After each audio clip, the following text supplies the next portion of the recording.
What is going on, everyone? Welcome to another edition of Smooth Conversations, where the conversations are always smooth. It is your boy Smooth, and that is Smooth with three O's. I need everyone right now to look right behind me, right over here, and scan that big old QR code and connect with yours truly. I'm all across social media. For those who don't know who I am a professional DJ, MC, host, engineer, do content creating. I do this, as you see, in regards to talk shows and podcasts, etc. I'm also a drummer, a proud father and husband as well. And this my baby. Been doing this since I believe July of last year. Started off at Guy Tori, and I want to do a show that highlights people who are doing amazing things. It's not about being messy, not about being petty, any other stuff. It's just about having great, smooth conversations and having a great time and having our guest stories be told like never before. A lot of people see what these previous guests that I've had, and even tonight, they see them on stage, they see them on TV, on social media, but they don't see the grind behind what goes on in front of the cameras and everything, or in front of the bright lights. And this show here, I want to focus on doing that and have their stories be told while we also shine a light on them as well. So I need each and every one of y'all once again to scan the QR code right now, and yeah, that one right there, and connect with yours truly. Got the website up, smoothproductions.com. Y'all need some amazing customized apparel, hats or tank tops, shirts, hoodies, the whole nine. Let me know. I got you as well. Everything will be right there when you scan the QR code. So make sure you do that and save Smooth Productions as a contact. Before I begin, what should I say, continue on with this show, want to give a prayers up to all those affected with the wildfires going on in LA, for those dealing with some surprising snow in Atlanta and in Texas area, even here in the Lou. A lot of people going through a lot of things right now, so definitely want to lift them up in prayer and just pray for the best for everyone's situation, because you never know what can happen. And it's very important that we definitely live our life to the fullest, because you can't take any day for granted. So once again, Smooth Conversations, we're gonna have a good time, y'all. My special guest this evening, he may not say it for himself, but I'm gonna say it for him. I know others are gonna say it too, but he's a legend in what he does. He is one of the most sought out, most known, most respected DJs in the area. And I had Dr. Tiffany Patton on the show a few months ago, and she even said this too. Like, he doesn't get he doesn't get recognized, should I say, nationally as he should. And hopefully this show and many more times around him, that he'll get the love that he definitely deserves. And we're gonna have his story be told. But he's not just a DJ, he's an illustrator, he's a graphic designer, he's a producer, and he's also a very proud father and husband as well. I lead everyone right now to go ahead and leave them comments, leave them questions. If you have any funny stories, make sure y'all go ahead and do that as I bring on the special guest, the one and only James Biko.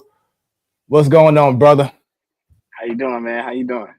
Man, doing great, man. It's an honor to have you on the show, man. And I reached out to you on social media, and you didn't have to, but you did. You showed me love, and I appreciate that, man, from you. Yeah, for sure, man. I appreciate you reaching out and you know let me get on your platform, man. This is awesome. Yeah, man, definitely is a pleasure to have you on, man. And how has your 2025 been so far? I know for the world, I told my wife the other day, like, man, all you can really say is just wow with everything that's been going on in the world. But how has 2025 been going for you this far? So far was like a little bit over a weekend. Um, it's been okay. Um, I did what did I do? I think as far as DJing, the only thing that I've done thus far outside of um the mixes that I do for Trackstar show on Sirius is my auntie's 70th birthday, which was pretty. It was pretty live. My auntie is she's a character, and she gets down. um, so yeah, she's one of those aunties that you know her style is unmatched. Um, since I was a little kid, she was always on her style game, and music to her is paramount. So she was like, I need you to rock it. Like I need you to you know do what you, because she actually came to one of my sets at Sophie's before the end of the year last year. I did my R&B party, and she came with my other cousins, and they they pretty much they shut it down. Her especially, she was on there. She was doing the slides, the steps, and all that. So her party was live. She loves blow the whistle. She has a whistle, and she blows it every time the song plays. So, but that's pretty much all I was getting into. I just released a few blends that I've been meaning to put out to release. Um, you know how it goes. Like, you got an idea to do something, and it Yeah, just you just get caught up, man. It's like you can never get to it. So during this break, um, I was able to really focus on that and get that out. So most definitely, most definitely. And going back to the whole blow the whistle thing, I think every adult who loves to go out and have a good time, if they like 60 and up, they might have a yeah, whistle in a purse or in a pants or gotta something like that. gotta have that whistle. You ain't official without the whistle. Ain't, ain't official without the whistle. I love it. I love it. And also, for those who are faithful followers or watching Smoooth Conversations, normally I have my guests in person, have a great intimate setting, but with the weather, we didn't want to risk it. Safety matters. So that's why we're doing this, the video Yeah. conference style right now. But once again, thank you for being on the show. We're going to have a great time. Get them shares going, everyone. If you're watching right now, tuned in, go ahead and go ahead and share. Let your peoples know that I got the one and only James Biko on Smoooth Mhm. Conversations, because the more people that tuned in, the better conversation going to be. And we want y'all to leave comments, and if I approve of it, it will be shown on the screen. So we want to shower this man with all the love that he deserves, just like Oh, my oh. wife, my wife right here, talking about get it, Auntie. You look, and she got it. She led the whole party, man. So she is Yeah, not gonna not be on the floor when her song is most definitely. So you on. how you just was doing some blends and everything. Now, have you Yeah. thought about promoting your blends on social media? You know how you got people on TikTok leaving, minute long videos or whatever, doing a couple blends or whatever. So you talking about like live on the turntables doing that Either, type of stuff, or yeah, either live or just doing a small recording and just posted it on social media.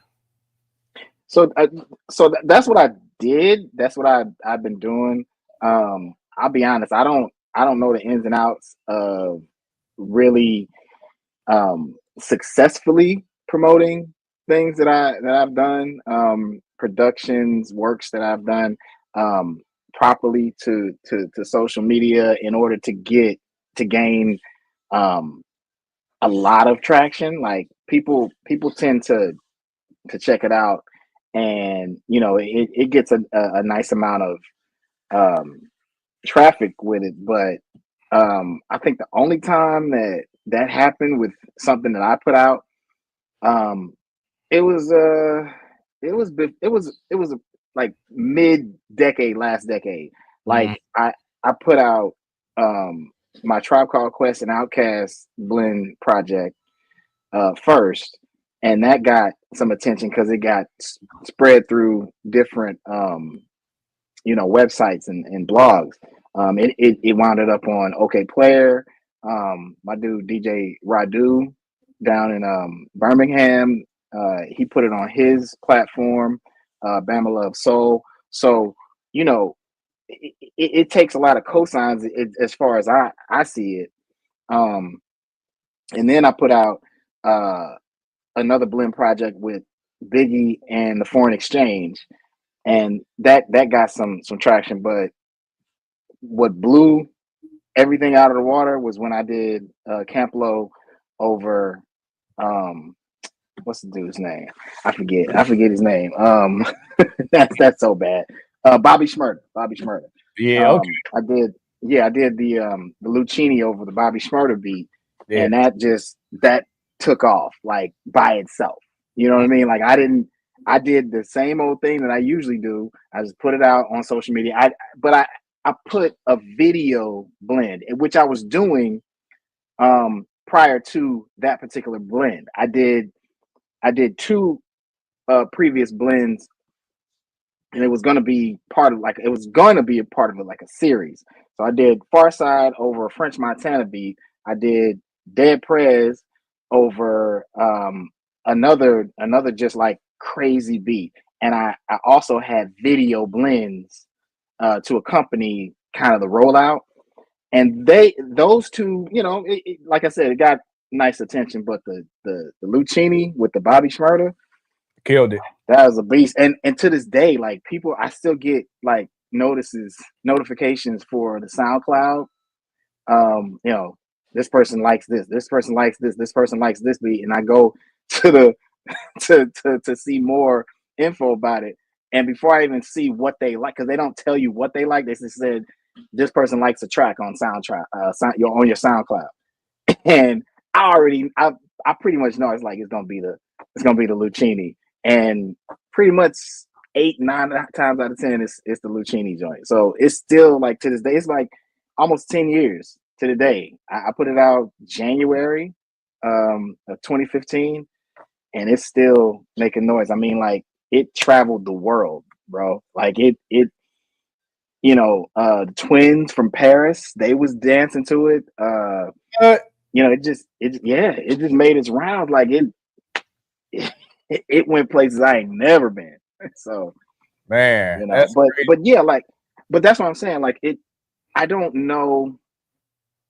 Like I said, I'm gonna be honest. I don't know the ins and outs as far as like how to really make sure eyes and ears are on your projects via social media outside of what I already do. I could definitely I'm open to taking, some suggestions or whatever. But I know that a lot of times, like even with these blends that I just put out, I had a video blend to accompany.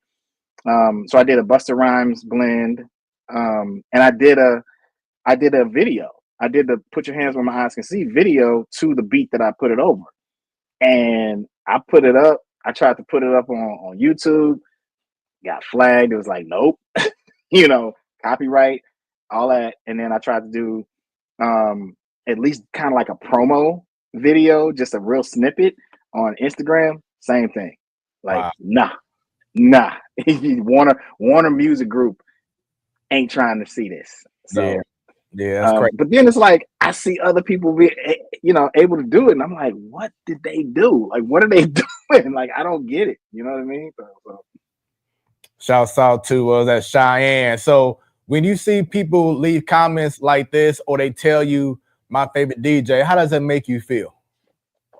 I mean, like it makes you feel like $1 million, like for real. Like it's so many DJs that are good and that are amazing, and for them to view me as one of their favorites or their favorite, I it's all appreciation. Like I can't thank them enough, and it's validation. It's like, and especially like the type of stuff that I do. It's not necessarily what you would call conventional DJing per se. I I'm a very stubborn music uh player. You know, Oh, I don't. What'd you say? oh no, I was gonna say I know. I'll talk about it in a second, but I know that Yes, I don't play everything. Yes, I exactly. don't play everything.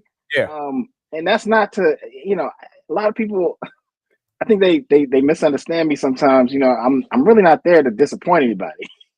I'm there to really. I want to see them have a great time. Obviously, any type of performer wants the people that they're performing for to have a great time. But I'm not.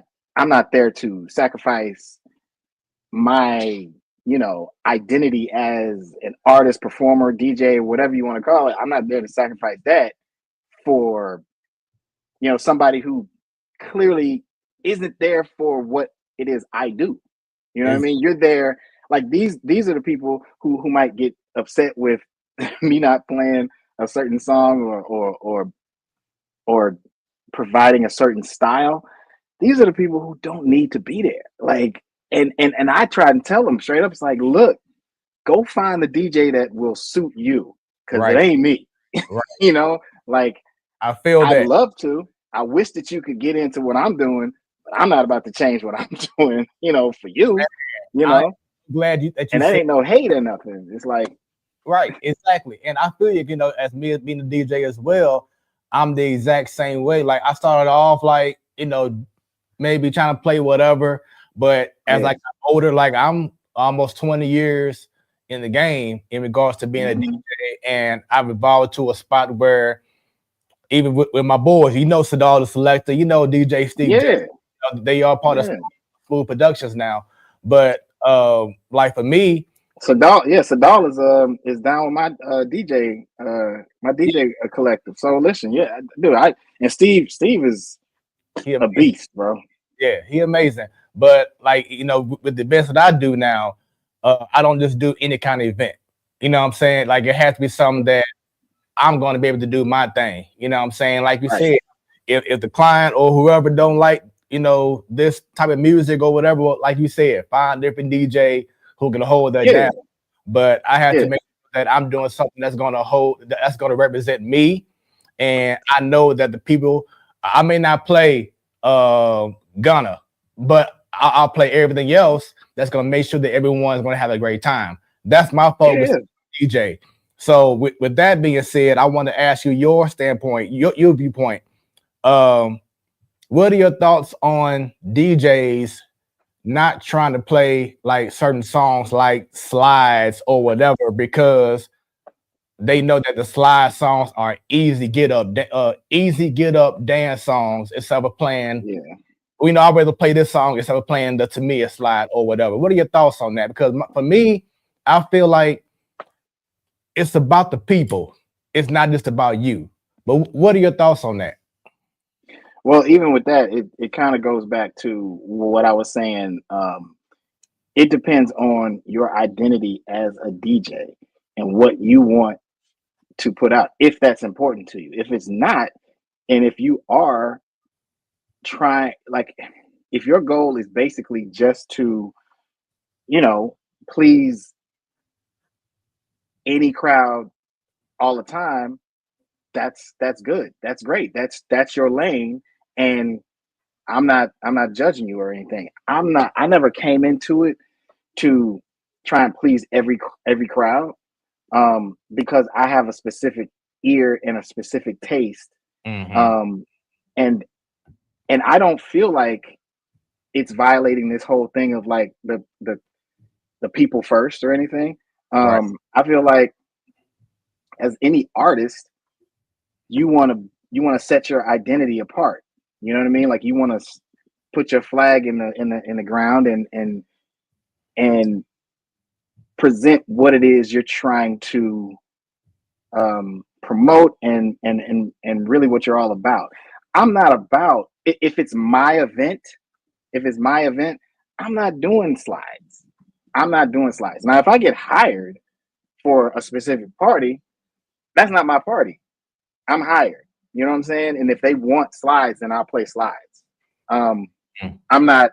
I'm not necessarily a fan of it per se. I like what it does. You know what I'm saying? I look. Bottom line, I like seeing black people have a good time. You know what I mean? And if slides are an easy get up and do instructional dance type stuff, and that's fine. That's cool. But again, if it's a specific event, um, and it's a concept, it's not that's not the place for a general type of a spin. It's made for a specific type of spin. And even me, like I said, me as a DJ, I don't do even if it's not a specific event, if it's a residency or something like that, um, more than likely for me, you're not gonna get slides like Cha Cha or Cupid or anything like that. Now I'll Mm. play the Tamia.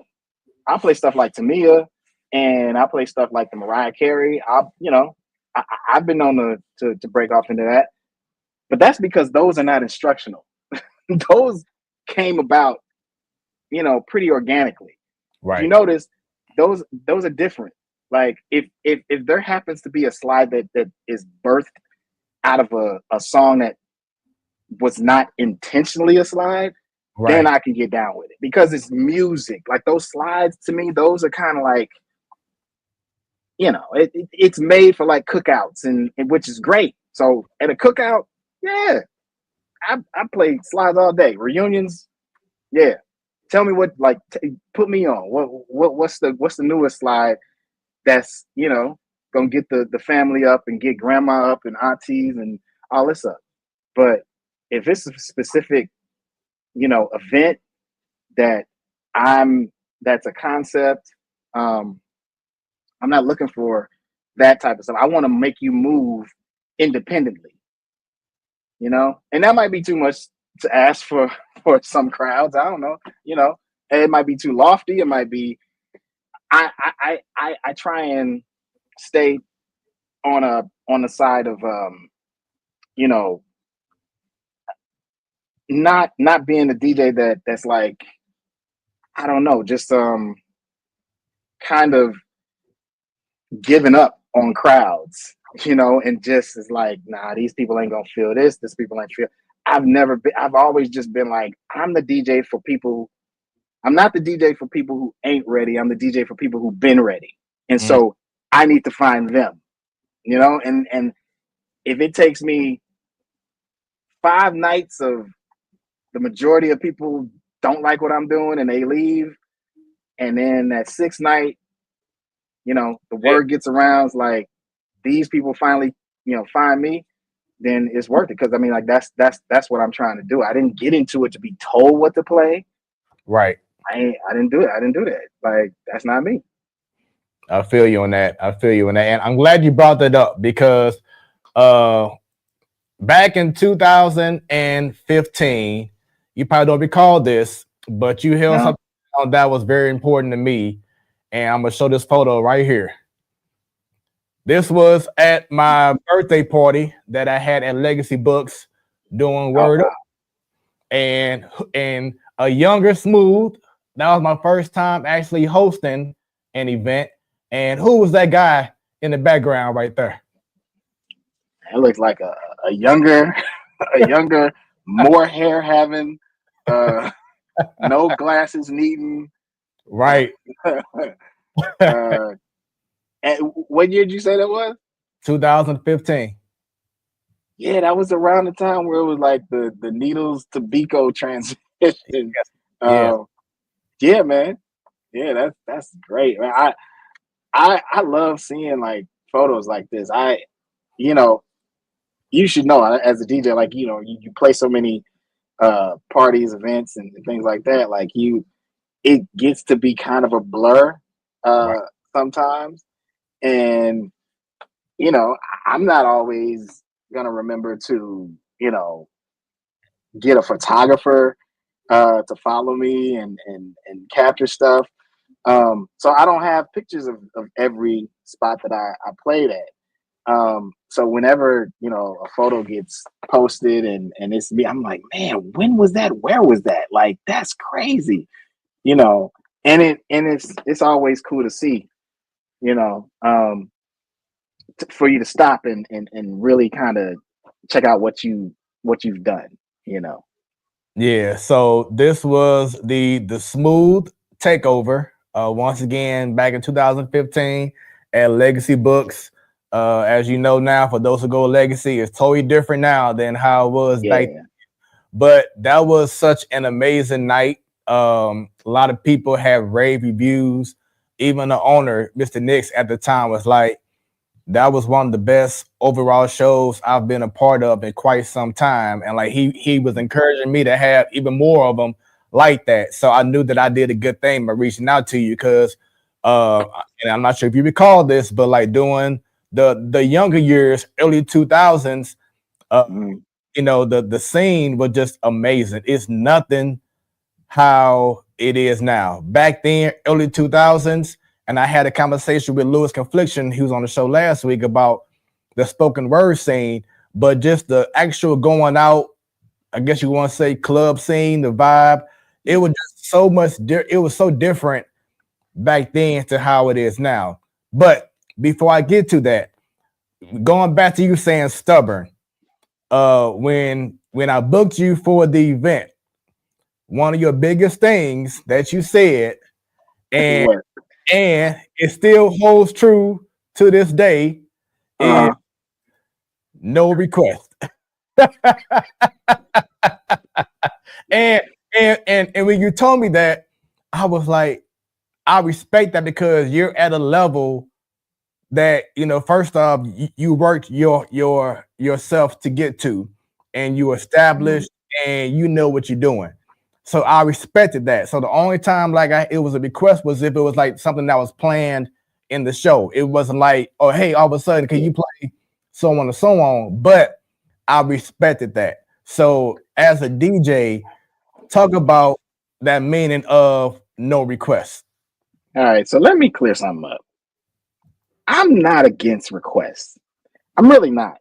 Um, I can do without them, but I'm not against them like people might think, and like the mantra is like no requests ever and all that stuff. I respect that. Some DJs is just like no, no, no. But the thing is like when you're in your when you're in your groove and you're in your bag, the requests that are welcome. Don't fit it. Um, well, no, no. What I'm saying is the people who are there for the right reason, the people who are there for who you are.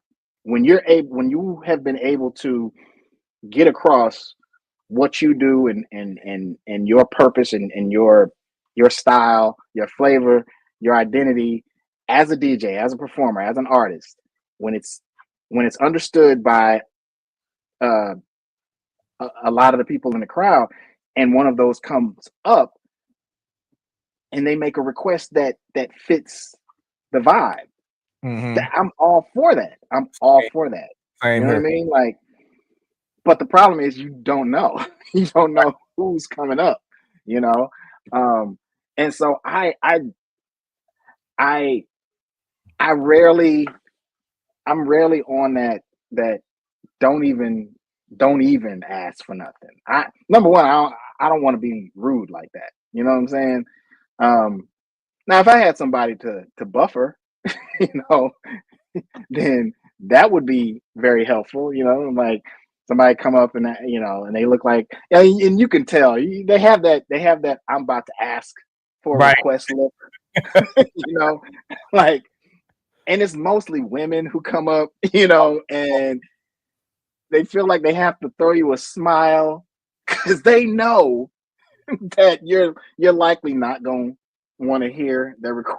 It's funny, but um you know, I would usually defer, be like, talk to my man over there, but I don't normally have that. But like, so I mean, like, I normally take I I normally hear them out, right?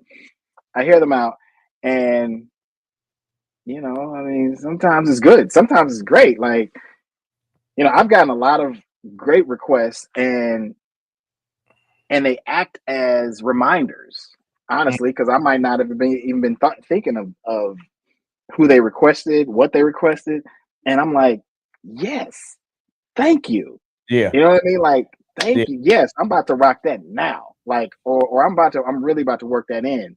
Mhm. Um, and I'm appreciative. I'm appreciative of their I don't know, like their willingness to hear what it is I'm doing, and kind of think like, man, this would go good with that. Like, I would love, like, this vibe has me thinking of this artist. So let me Right. go and I want to be that DJ. I want that connection more than anything. You know, I've learned over the years, DJing, like, it's all about having a genuine connection with your crowd, and you know I have a lot of great supporters. I have a lot of people who support what it is I do. I don't believe that I've reached that point though. That I see a lot of other DJs, some in St. Louis and a lot outside of St. Louis, have that with the crowd that they tend to serve.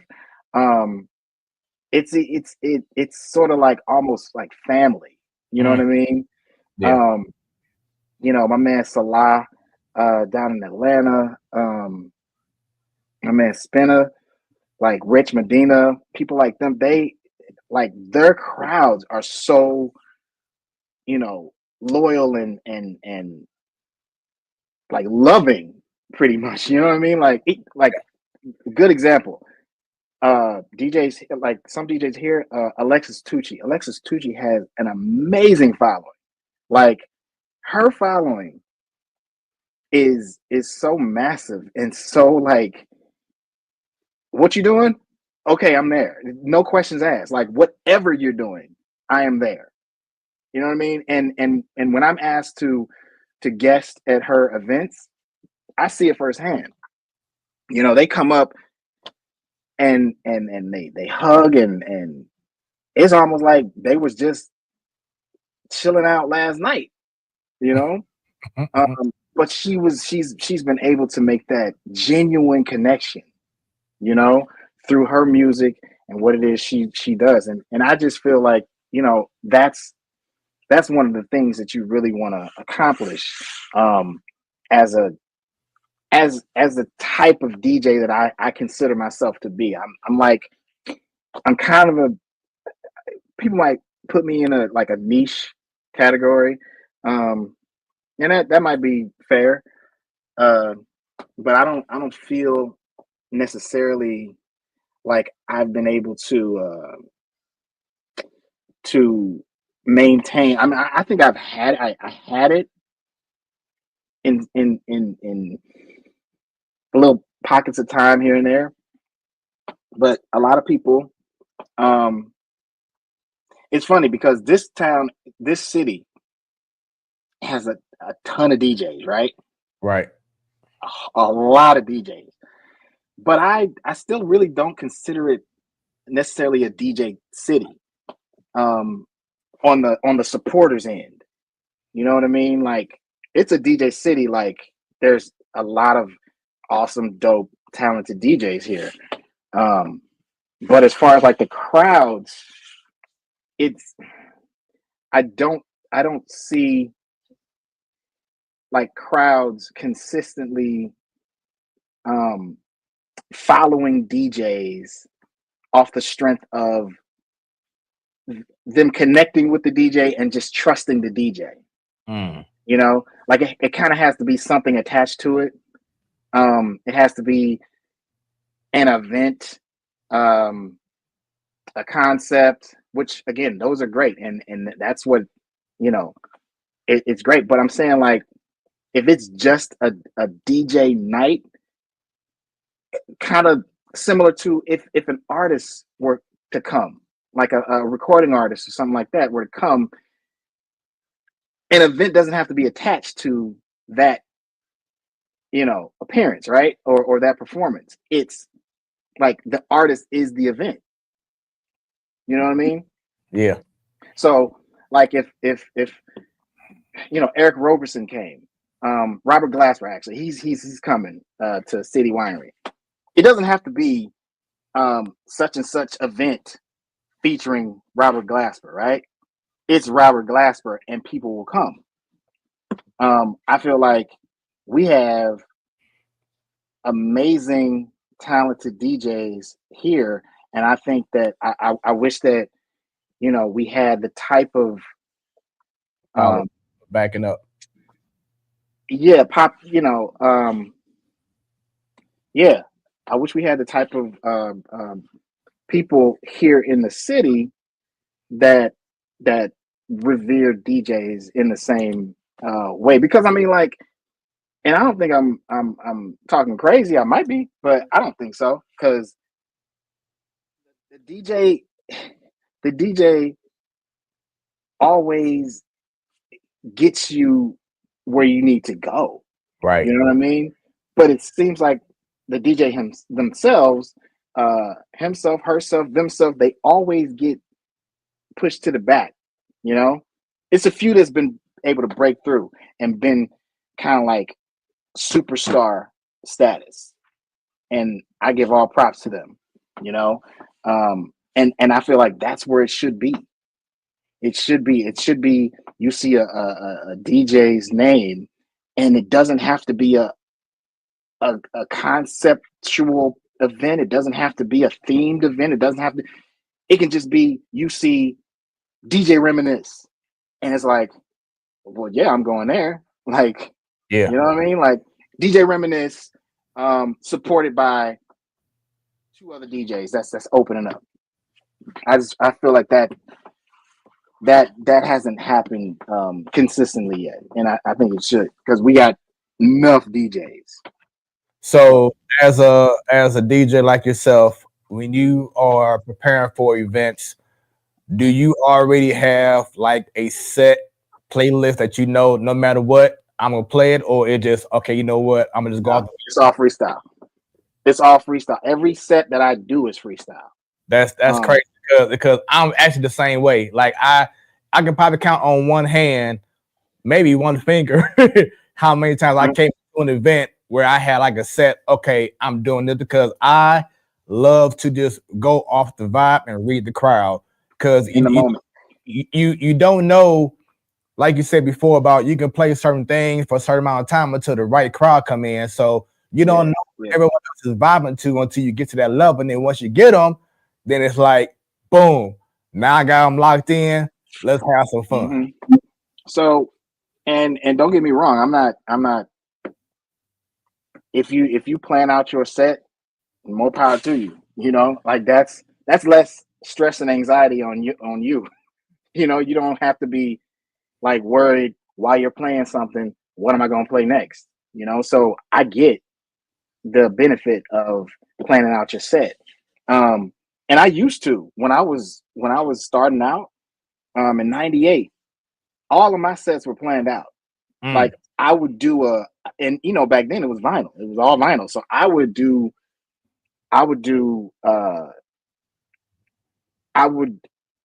go in my room and play a set and see what record mixed well with the next. And I would have, because I was playing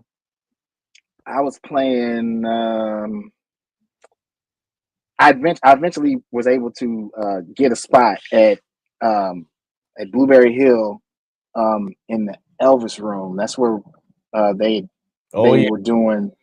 Yeah, that's where they were doing the science live. They was doing the science live. It was a radio show, hip hop radio show, on Fridays on 88, and so they had started doing it live on the air like 10 to 12 on Friday night.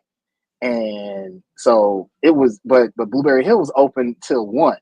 Mm-hmm. So midnight to 1, after they got off the air, I somehow was able to get that spot, and I would have things planned.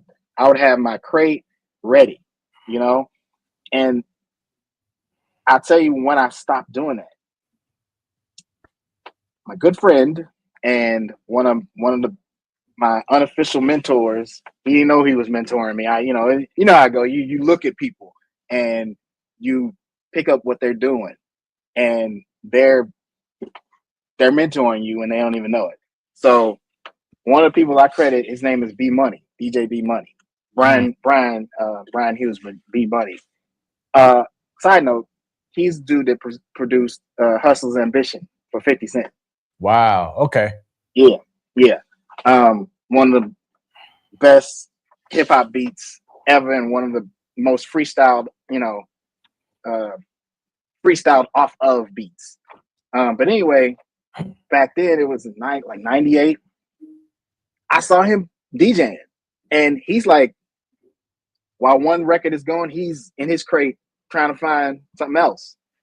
And as soon as I saw that, I was like, I'm gonna try that. I'm gonna try that.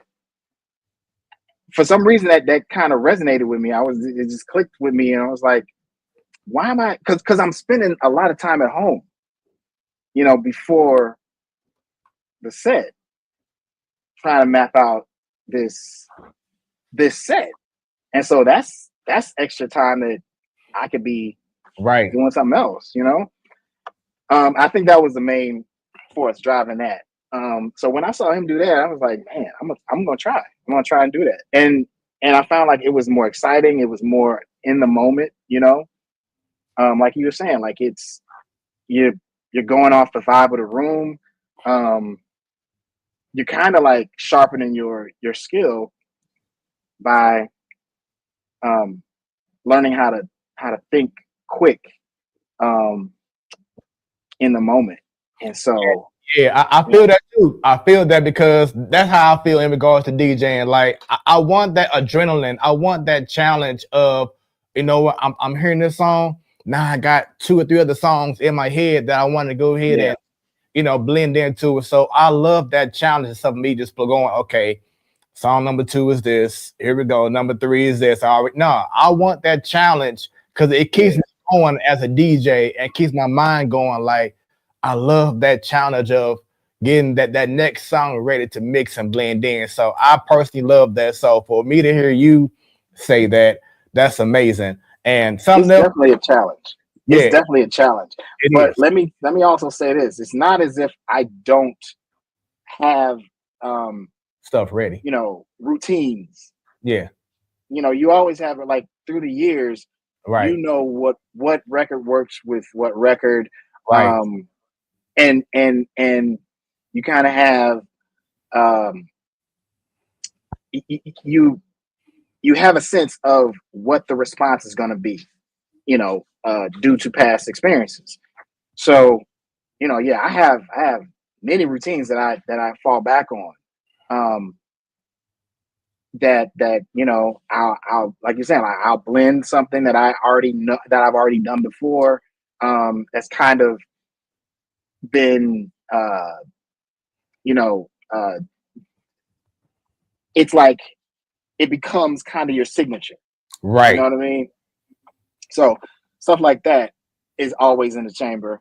And as you were talking about, had I done like TikTok stuff or little snippet, like DJ snippet stuff, I hadn't yet, but I've been thinking about doing like my greatest blends or my greatest go-to transitions. I was just trying to think of things that I hadn't seen yet online, to where what I could do as far as like put myself out there for people who want to see kind of like the inner workings and things like that. So, but yeah, that's kind of the only thing pre whatever my approach to mixing. Other than that, it's like I said, it's all freestyle. Love it. So once again, thanks for watching, y'all. This is Smoooth Conversations. Smooth with 3 O's. Got my man, the legend, James Biko, holding things down with me. I need everyone right now to go ahead and like and share this stream. I see we got some people watching. We need even more. So go ahead and let everyone know, hey, tune in right now. I know we got SmackDown on. I know we got the college football playoff going on, got the NBA going on, but we also got Smoooth Conversations going down right now, getting these stories told. So continuing on, uh, as you've been talking, man, I'm loving your backdrop. Tell everyone Oh, about your backdrop. Where are you at right now? And talk about your amazing backdrop. so I'm in my basement right now, Yeah, and this is kind of like the out. This is kind of like the outside of the studio, the lab, because the lab is right in there in that doorway. This is kind of like my work area. My desk is right here. As you mentioned, I do graphic design work, illustrate, and so I do a lot of the graphic design work here at this desk. Um, and so yeah, and I've always been a big fan of you know um, hip hop art, hip hop promo art in particular. Um, posters, obviously, um, ads. I look at a lot of that like many people might not. You know, I feel like the work that goes into promoting artists, and it's artists in general, not just hip hop, but artists in general. A lot of that, all of that is artwork. You know what I mean? Like it doesn't necessarily have to be fine art. Pop art is art. And I've always I like flat colors. I tend to be drawn to that. I like gradients, here and there, but I'm my style kind of relies heavily on flat coloring and line like black and white and things like that. So yeah, a lot of this is, and you see my man Vito Black Spades first album, his ad there, like it's like anything that kind of speaks to me artistically and culturally. I try and work it into presenting on some sort of a level because it kind of it adds that aesthetic. yeah. Um, I so love. yeah, and in the yeah, what'd you say? Now I'll say I love it because the plan originally was for Smooth Conversations to be at your house to do Right. Yeah. the stream, but due to time and then of course the weather, we had to go ahead and do what we're doing right now. But that's your backdrop is actually the reason why I made your backdrop for the promo. It kind of reminded me of your studio in your Yeah. basement thing. So That's dope. it's super dope. Um, I do want to talk about this photo right here. When you see this photo, what does it mean to you? Because it kind of goes back to what I said about the early years of 2000, where going out was different. It was, like people genuinely had fun going out. Like men wasn't just sitting on the side doing whatever. Women wasn't just all together in packs just by themselves. No, everyone was coming together and dancing. I ain't had to know your name, but I was dancing with you because of the vibes that was going down back then. So talk about this photo right here and what does this bring to your mindset? That's 609, man. That's Yeah, 609. yeah, that's Jazzy Fat Nappy. Jazzy Fat Nappy. That was my weekly event that I Yes, threw, yes, that I sir. created. And notice I said weekly. Right, Like like before, I want to say before places like Sophie's, right. where that's pretty much a weekly for the residents that do their thing there, myself included. Uh, it like weeklies was not a thing. Not from where I could see. Weeklies kind of fell off. I'd say like the end of that decade. That was like middle of the 2000s, the first decade of 2000s. I was Mhm. like maybe oh 05, oh 06, maybe. Um, It might have been '04. I don't know, but I was so that place is 609, doesn't exist anymore, unfortunately. Dang. It it it used to be where the grocery store is now, where in the Loop, right across that side street from uh, Mission Taco. Now it's Session Taco. Anyway, Yeah. and Session Taco, that was the Del Mar Lounge. Right. So there were, like you say like it's different. I wouldn't place the blame necessarily on the people. Um, it just was, there was more places. There were more places available. Um, and I'm sure we complained back then about you know certain things and things not being cool in that era, and it was better in the era before. I think that's just how it goes. Um, but yeah, man, that was a great time, man. It was it was like that. Like it was it was like that almost every week. Yeah. Um, It but was. but it did not start like that. It didn't start like that. That is that was due to the owners being cool to let it grow and let word, you know, catch on and spread around. And it did. Um, but toward the end, I started to see that a lot of people were coming for the wrong reasons, Right. in my opinion. As the creator of the event, I had a certain vision for it, and too many people started coming in because they were hearing that it was just a hot spot to be on Thursday, you know, and when that happens, people, like most people that came in, they didn't even know who I was. They don't know DJ Needles. They just knew that 609 um, was supposed to be popping on Thursday. So let me go and check this out. And it's like a lot of people who want to do something different, but not really.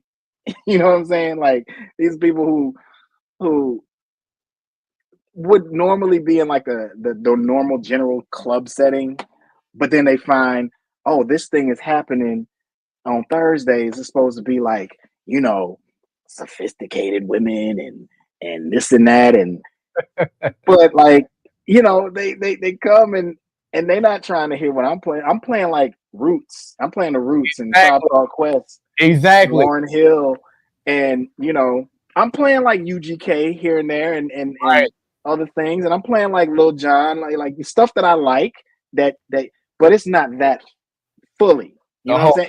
It's a like, my whole thing has always been on some like Afro progressive uh like music style that does not exclude what people might consider like club music, because to me it's all black music.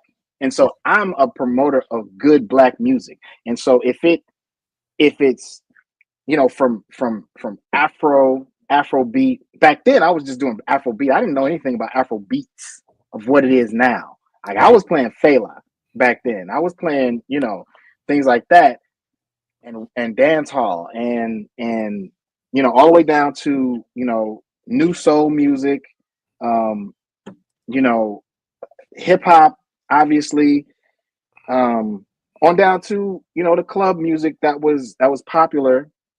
A lot of it, not all of it, because again, like this is my opinions did not formulate over the past few years. I've been kind of like just I've made my opinions known since the day I started DJing. Again, I didn't get into it to be told what to do. I got into it because I like playing music for people, and I was never on some, like, how people say, yeah, but you gotta play what people like. You can't just play stuff that you want to hear. And I've never bought into that because I don't feel like I play stuff that only I will like. Number one, I've never been that conceited to think that I'm the only person that likes this. You Hmm. know what I mean? Like, no, it's other people that's gonna like this. Maybe I don't have the crowd here right now, but eventually they will find me, and they did. They did. You know what I mean? Like I always saw crowds go to artists that I play. I always saw them go to their concerts when they came to St. Louis. And so I'm like, I just need to make sure they know that there are DJs who play this, Yeah. who play this type of music and is this type of vibe consistently throughout the night, you know, and they can come in and chill with that too. Like you have like there are options. It's not only if you want to go out, then you have to hear, you know, at that time, Lil Jon all night. Right. Like I'm gonna play some Lil Jon. I like what he was doing in the 2000s, but that's not the whole night though, you know, because I want those people who dig, you know, the Jill Scotts and all of these other soulful acts and what I consider more progressive hip hop acts to know that you can party to that in a nightlife atmosphere as well, Right. you know, and you can obviously it's like again it's all black music and I've never been one to subscribe to like you can only dance to one type of music. It it never made sense to me because that was never the case. Like throughout generations, you know, you had different types of music, especially in the black music scene. It was different types of black music, and it all made you dance. And so I'm like, I'm not the one to you know cater to the crowd that I don't even want. Like I don't even want this crowd. So why am I catering to it? Like Yeah. if you leave because I'm not playing what you want and I don't like it, leave.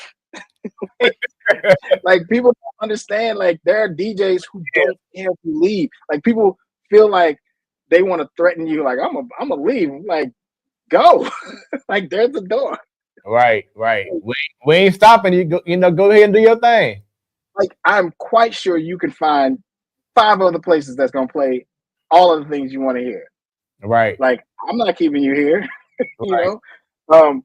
But yeah, so what I was saying is though, like with Jazzy Fat Nappy, like I love those photos. Like that brings me back to a really cool time, man. You know, again, the hair, man. I had the hair. I had hair. It was awesome. Yeah. But You had dreads and everything. So, oh yeah, I had you the twists, I had the dreads, I had, you know, but yeah, like I just saw the wrong energy coming in and it growing. And it started to grow that energy. Fights started happening yeah. at Jazzy Fat Nappy. I'm like, Nah. this ain't this ain't the music. Like, I'm not, you know, like And there's no way you should be fighting off the roots. You know right. what I'm saying?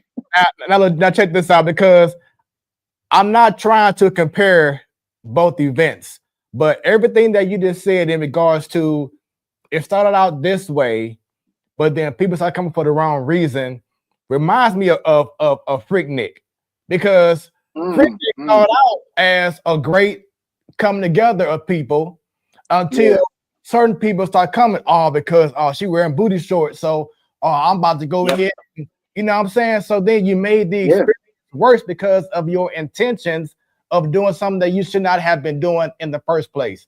And I think that's been the issue with a lot of venues is that it starts off grown and sexy. Like you said, ladies coming in, you know, rocking this and the vibe is great. And then you get those few people who come in with the wrong intentions, and then all of a sudden the vibe is gone, the venue is safety is compromised. Because you want anything that you put on to be above all else safe. Especially for the ladies that come in, you want them to feel safe.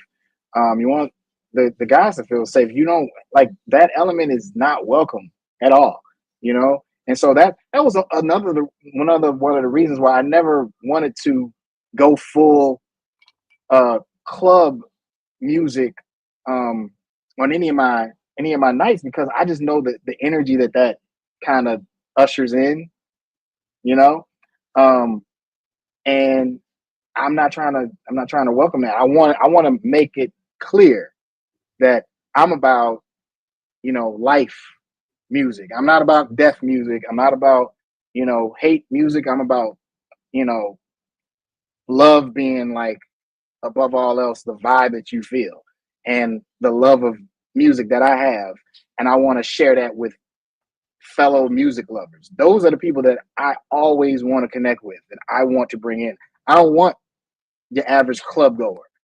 I have Right. no use for you.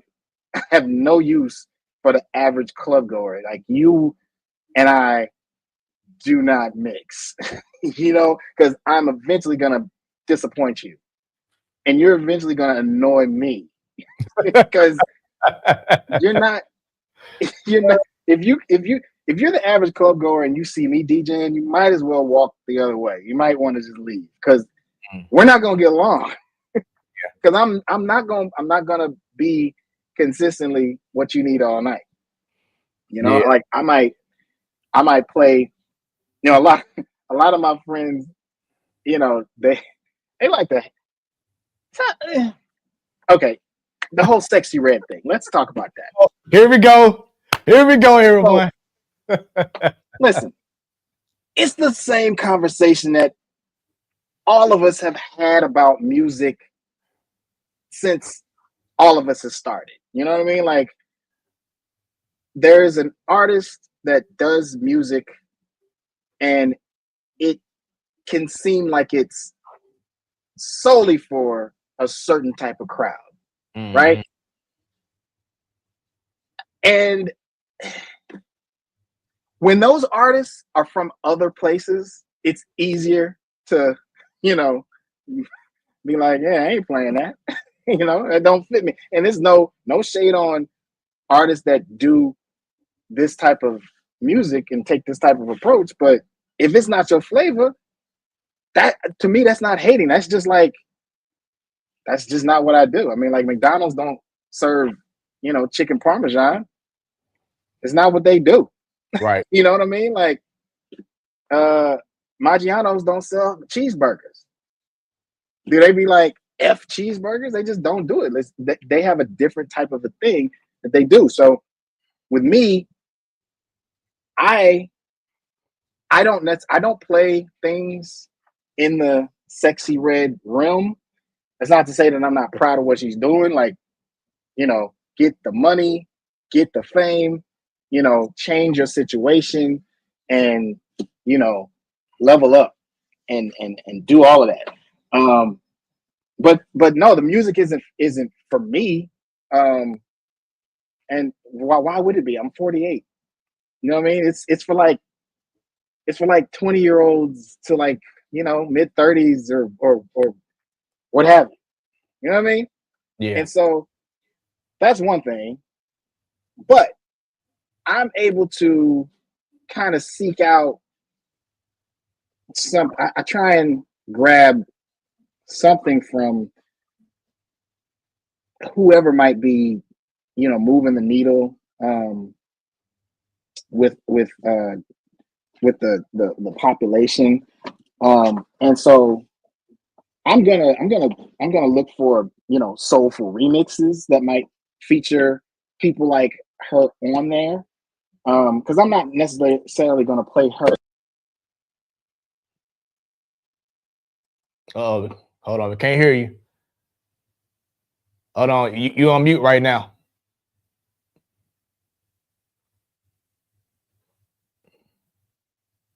Hey, There we go. okay. So no, like, because the style of the music it doesn't necessarily line up with what I do, right? Um, but like I said, I'm into a lot of re-edits, a lot of remixes, um, things that people don't hear all the time. So I will play a re-edit of something that somebody like Sexy Red did, and run it in my sets, and some of my friends don't necessarily appreciate that. Sometimes they don't care that it's a remix. They're like, man, what what are you doing? I'm like, hey man, like I don't hate Sexy Red. Like I'm not that person. I'm not a cheerleader for her, but I'm not, I'm not hating on her or anything. And if it's something that, you know, can connect me with the crowd that I have, um, then I'm gonna try that out, you Yeah. know. And if musically it makes sense, then I'm definitely gonna try that out, you know. Um, so So, got a question from Cheyenne. How did you manage to collect all those records in the background? I heard your sister helped. Is that true? skip this question. Skip this question. Cheyenne is that's a I that's my sister. She knew it was. yeah, she. She said, "Give me my props right now." Uh, Yeah. I do want to switch gears and go to the origin of Needles, why you chose that name, and then getting into Biko. Okay. Well, Needles was I was trying to figure out a DJ name, and I know a lot of DJs are named, like they get named from older DJs or whatever. I didn't have anybody to name me, so um I see that and that boombox in the background. I saw the the post that I bought that. I bought that boombox, and that was not from our mom's house. All right, so you can get those boom boxes. I want to say at like Record Exchange if they still have them. Wow. But no, I think I bought this from my man Chili C, DJ Chili C. He had some. But anyway, Needles. Yeah. So I was like way early. I want to say it was like maybe 97, maybe 97. I uh I went through a couple of names. One of them was like, so my name is James, right? My actual name is James, and one of them was because I was a big Reflection Eternal fan, Talib Kweli and High Tech, and Mhm. so I named myself J Eternal, um, and so but it didn't stick, not because it was whack, because it was kind of whack, but I mean like I was like, yeah, but that's not gonna sound right when I say DJ J Eternal. Like that's two J's. Like I didn't. I was like, nah. And so, um, and then so in those late '90s, a lot of DJs started to transition from vinyl to like CDs. Like the CDJs started to come in, Right. and I was strictly vinyl. I was working at Vintage Vinyl in like '97. I worked at Vintage Vinyl from like '97 to '99, and so I was one of those real like, nope, just vinyl for me. Nothing but vinyl. And so I was like, so what's a name that will immediately let people know that when I'm there, all vinyl. And so I was like, Needles. Needles. Um, and at the time I thought that's great because I remember Dick Tracy, right? The Dick Tracy Mm-hmm. comic and movie. And I thought that because I'm a big fan of like double meanings or double whatever. And so I'm like, Needles is cool.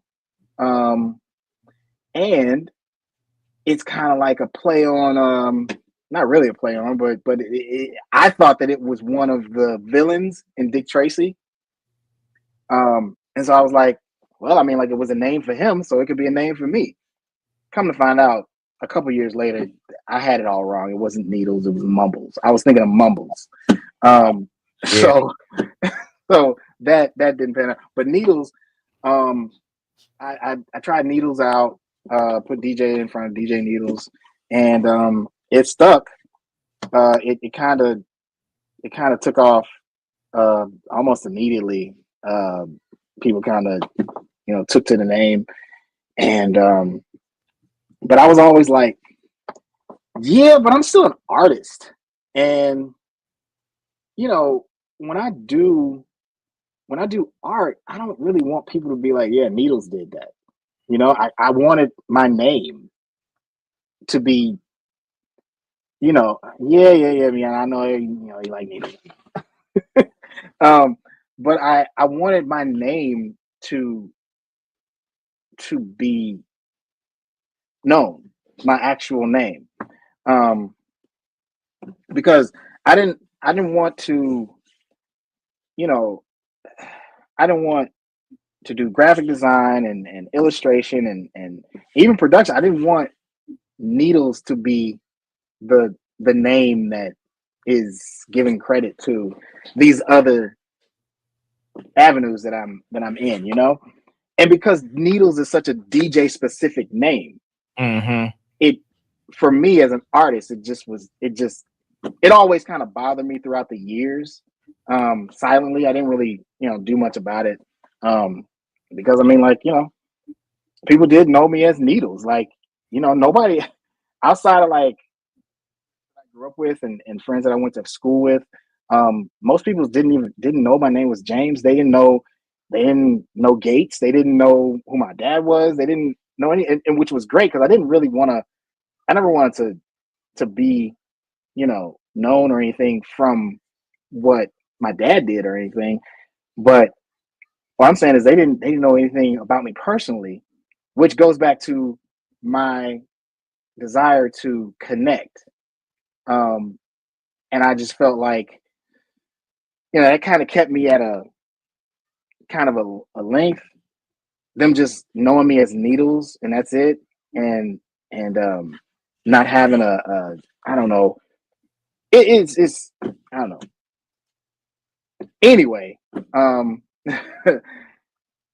fast forward to like maybe 2015. I was just like all of these thoughts and everything had kept swirling in my head, and artistically, I'm like, dude, if you were ever gonna, step into the art scene properly, like you have to be known as something, like your name is important, you know, and you have to have a, a, a a name that's not a DJ name. Um that was my thinking. Um and so I just was like, who is it that I admire? Because I didn't necessarily want to just go by James Gates.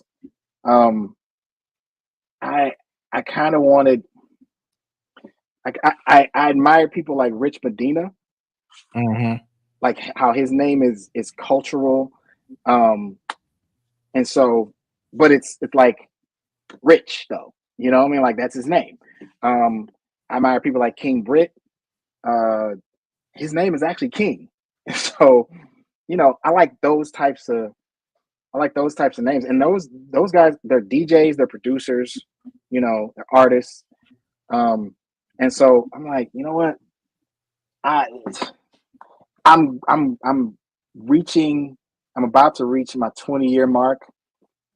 If I don't do it now, I'm gonna, you know, I need to do it now. I need to officially shift name wise.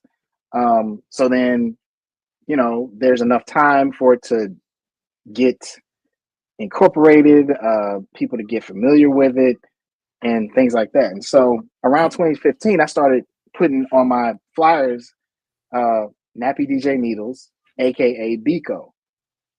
Now I chose Biko because, Steve Biko is a person I admire, um, a South African activist, um, and I felt like, since rappers name themselves after people they admire, most times is, Italian crime bosses. Why can't I, take on a name from somebody that I admire?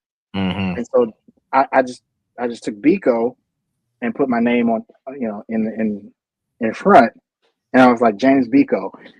And said it to myself, and I'm like, this can work as a DJ, this can work as a producer, this can work as an artist, visual artist, everything. And so I didn't want to have AKAs. I wanted to have hyphenates because I was always a hyphenate. It was always like, DJ slash producer slash illustrator slash graphic design, and that's the multiple, you know,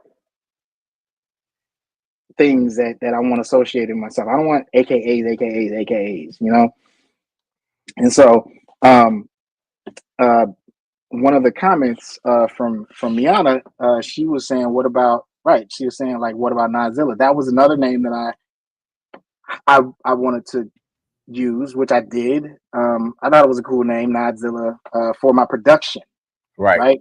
Because I did sample based boom bap beats, and I like the name. I like Nodzilla, but again, it's like DJ Needles, aka Nodzilla, aka I didn't. Eventually, I was like, nah, man, I just want one name to cover everything, and so that's when I settled on Biko. And like in 2018, I think 2018, like I said, 2015 to 2018, I was doing DJ Needles, aka Biko, just so then people can kind of get familiar with seeing Biko. And then 2018, I put out an official statement, um, you know, kind of like Needles to Biko and trying to explain. But I feel like my mistake was I just went full Biko and I didn't include. I should have switched. I should have exactly. I should have switched what I was doing. I should have switched, from saying Nappy DJ Needles, aka Biko. I should have just did Biko, aka Needles, or FKA Needles, like how I do now. Right. But at that time, I just did Biko or James Biko, and I felt like I put out the statement, and enough people, responded, and it seems like they saw it. So there you go. I was naive. I didn't know. And to it got brought to my attention that a lot of people in those few years after I officially started just being known as Biko, a lot of people who had been following me thought that I had stopped DJing because they didn't see Needles anywhere, you know. Um, and I didn't realize that. I didn't realize that at all. And so, I was like, you know what? Okay, so let me incorporate Needles so then people have a point of reference and people can still Mm-hmm. find me because I definitely didn't want people to think that I stopped or anything like that. So that's why it's Biko FKA Needles when I DJ. Just so then that element is still there. And what's funny is that one of uh, uh, my long-standing supporter, uh, a really good friend, her name is Starlight. She coined forever known as instead of formerly known as. Yeah. So it's like for her and a whole lot of other people, Biko FKA Needles stands for Biko forever known as Needles. Mm-hmm. So and that's funny. That's cool.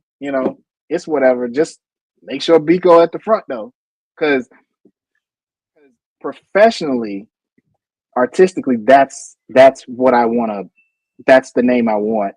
Um, you know, there. You know what I'm saying?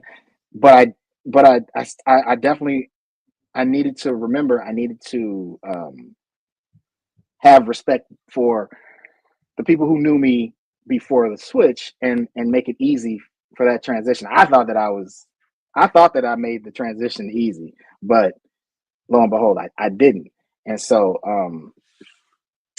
uh, so, but as far as like DJing, yes, I do Biko FKA Needles for like graphic design artists. It's James Biko or just Biko. Um, but yeah, that's pretty much the gist of the name change. But I always want to make people understand like if you knew me as Needles before Biko, You're you hard. don't have to feel like you have to switch when you're just talking to me. I don't mind that. I don't mind still being referred to as Needles. That's fine. But if we're on stage, I'm gonna need you to say Biko. You know what I mean? Like, And just remember to do that. because like, everyone calls me Smooth. So when certain people who know me for a long time, they call me Fred, it'd be weird at times because everyone like to call me just Smooth. And once again, Yeah. Smooth with Rios. But so it'd be funny when certain people who call me Fred, and I'd be like, oh, that's me. Yeah, yeah. No, it's Smooth, but Yeah. I feel you in that. Something that you brought up earlier in regards to um your name and how you didn't want to be how you wanted to set yourself apart from your father in regards to, oh, well, that's so and so's son. For those who may not know, talk about the greatness of this man right here in this photo. Yeah, man, Jim Gates. Jim Gates, bro. That's he he did a lot in radio. Um and he'll tell you about it. He ain't shy. He'll let you know. But yeah, I mean, like he owned his radio station WSL on the east side, managed a few stations. Um, and that's aside from just being a legendary on air um, radio personality. And then the shows that he brought to the city, um, him and his partners and everything. Um, Television shows, like there was a show called Black Circle that was pretty much like Soul Train here in the city. You know, um, he hired Dr. Jockenstein. Mm. The legendary Dr. Jockenstein. He was, he greenlit uh, the playing of Rapper's Delight Mm. on radio, which was the first time that record was played on radio. It was played on WSL by EDB. And my dad was like, I need you to play this record. He was the manager, owner manager of the station, and he got the record in, and he was like, we got to run this. And it was met with a little resistance because EDB didn't really want to play it at first, but my dad was like, we got to play it. It's like he knew it was different. He knew it was something that needed to be played, and he ended up playing it, like I want to say he said in 2 times every hour, like that day, and phone calls started flooding the station, and so it's crazy the amount of stuff and the amount of work that he put um, in and outside of the city. All the people that he met, all the people he knows, is amazing. Like, and he doesn't need much to jump off. Like you'll just like mention something as a matter of fact or something, like something you heard about maybe Al Green or Barry Gordy, goes off and gives you another history lesson that you didn't even ask for, but you're thankful that you got. Yeah. It's amazing, man. So would it be safe to say that that's where you got your love of music and wanted to be a DJ from? I don't know. I mean, I would, easy answer. I would say yes. My mom loved music. She loves music. With respect to my dad, I don't know if you necessarily need that passed on, unless you really just don't like music. You know what I'm saying? Like, but here's the thing. I was always a visual artist. I started drawing. My mom says that I started drawing when I was like 2. And so I've been drawing since then. From then all the way through school, I always doodled on classwork. All of my notebooks have doodles on the sides of the pages. Um, all I did was draw. I love music too. I was into all of the stuff, and it was always around the house. Like my dad had, you know, thousands of records in our den. Um, he had his gold records and platinum records that he as a DJ received from labels. He had those hanging up in the house, and so I was surrounded by music, and so that was definitely not anything that I could escape or anything. But I never coming up, I never envisioned myself DJing. One time I can say when I was really young, when you're really young, you look at your dad like, Superman, right? Yeah. And I remember thinking to myself like, yeah, I had to be like maybe, I don't know, 6, 7 maybe. I instinctively remember thinking to myself or fantasizing about working alongside him at the radio station. Like that was an isolated thing. But other than that, that came and went. Other than that, I didn't have any type of, you know, dreams of DJing or anything like that.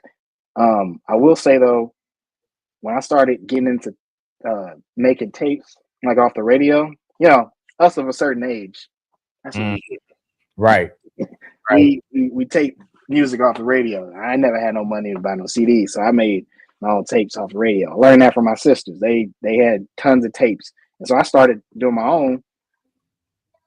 And when I would play my tapes in the car when all of us were going someplace, and I would see the reaction from my siblings, that definitely did something. Like I was like, yeah, that's I like that they like what I tape. Like this is stuff that I personally selected. Back then I didn't know anything about curating, but I curated my own tape. You know what I mean? Like that was what we were doing. And so, you know, from that, I'm watching, stuff like Def Comedy Jam. And I remember being drawn. I love the comedy, obviously, but I remember really be loving the end when Kid Capri would start DJing and people would get up and dance, and I would see him, doing what he did and scratching and cutting and all that stuff. And then um, my brother, he had a friend who was having a birthday party. It was like 1994, right? So she was having a birthday party, and I guess she called him, or somehow he got the word that they needed somebody to do music. Nick, my brother Nick, he always loved my tapes. He loved everything that I put together, right? And so he knew I had all this music, and so he suggested that I play the music for the party. I don't know how he thought I was going to do it because I'd never done this before, Mhm. and all I had was tapes. I had some singles that I bought. And so I had to quickly like figure out how I was going to do this, how I was going to DJ a party, you know what I mean? Like with no equipment. And so I got my sister's boombox with the super bass button on it. Oh yeah. Uh, and there was another dual cassette radio that I quickly just was like, all right, so if I use this main radio for the party to hear, I'm gonna need something because I didn't want to just press play on a tape and just let that go. I wanted to select select songs, so I was needing a separate radio to fast forward, rewind, find songs. You know what I mean? And so that's what I was doing. I was like, that's how I DJed the party, and from that party, that feeling that I got from the response, it was a basement party. To this day, I still remember it. I still remember a couple of the songs I played. I played Bone Thugs and Harmony. I played I played some slow songs. Obviously, I played R. Kelly. That was before we knew anything. Um, and like it was Oh. 94, man. R. Yeah. Kelly was the man in 94. Hey, Yeah, buddy. you know, and so like, and this was a high school. You know, I think I was 94. I think I was 17, maybe 18, and you know, it was a high school party, and so like, you know, people was freaking. Like it was like the response was crazy. It was great, and it was like my first time playing music in that setting, and so that feeling never left. And I was like, all right, I got to keep. It's like I was a fiend now. I was a crack. I got to get the next hit. I got to keep doing this because this is great, you know. And so that's where that came from. And so what's funny, I'm bringing it back to my dad because I kept doing this. Eventually, my paranoia set in because while I was doing this, I started getting gigs doing parties like this with the tapes, right? And my biggest fear was always some kid was gonna step to me and call me out and be like, "You ain't no real DJ. What are you doing? Like, you ain't got no turntables. You ain't got." Like, I had a legit fear that was gonna happen one day because I started like I kept on doing it and people liked it, but you know, I was like, nah, man, if I want to really keep doing this, I gotta do this for real. Like, I want to be an actual DJ. And so I started. My mom bought me some turntables, and I got a busted mixer, not a busted mixer, but a kind of a cheap mixer. I want to say from Radio Shack, and I started learning, and I was like 97. I took that whole year and just like learned. I went to DJs. Let me say that I went to DJs to ask, "Can you help? Can you teach me?" I mean, you know how I go. DJs don't got time to do that. If they're not trying to teach, they ain't got no time to teach. So they, they was like, "Nah, I can't do it." And so I kind of just took what I saw. I was lurking a lot at these different places I would go to, and seeing what people like Charlie Chan and B Money and Alahan and Rich Money, all these guys was doing, and I took it back, and I was my main thing was I wanted to learn how to beat match. I didn't care about scratching or cutting or anything like that initially. I just wanted to be able to mix, right? And so I was just teaching myself how to blend. I had doubles of 12 inches a lot, and I just took that whole year and put in the 10,000 hours, as they say. 98, I get my break. Rich Money. He was DJing at this place called the Red Sea in the Loop. Oh yeah, the famous Red Sea. Yes, sir. Yeah. He like, I started bringing like small crates of records just in case, because I felt I was ready, and it was that kind of community. I guess maybe they told me like start bringing some records just in case, And I did this one night. I want to say it was like maybe the spring of '98. And Rich was like, all right, go ahead and do 15 minutes. He went to the bathroom, got something at the bar and whatever, and I played my first set as a DJ on some turntables, and I got compliments afterwards. Like people liked my selection. That was big for me. And I remember one record that I played. It was a Diamond D, Best Kept Secret.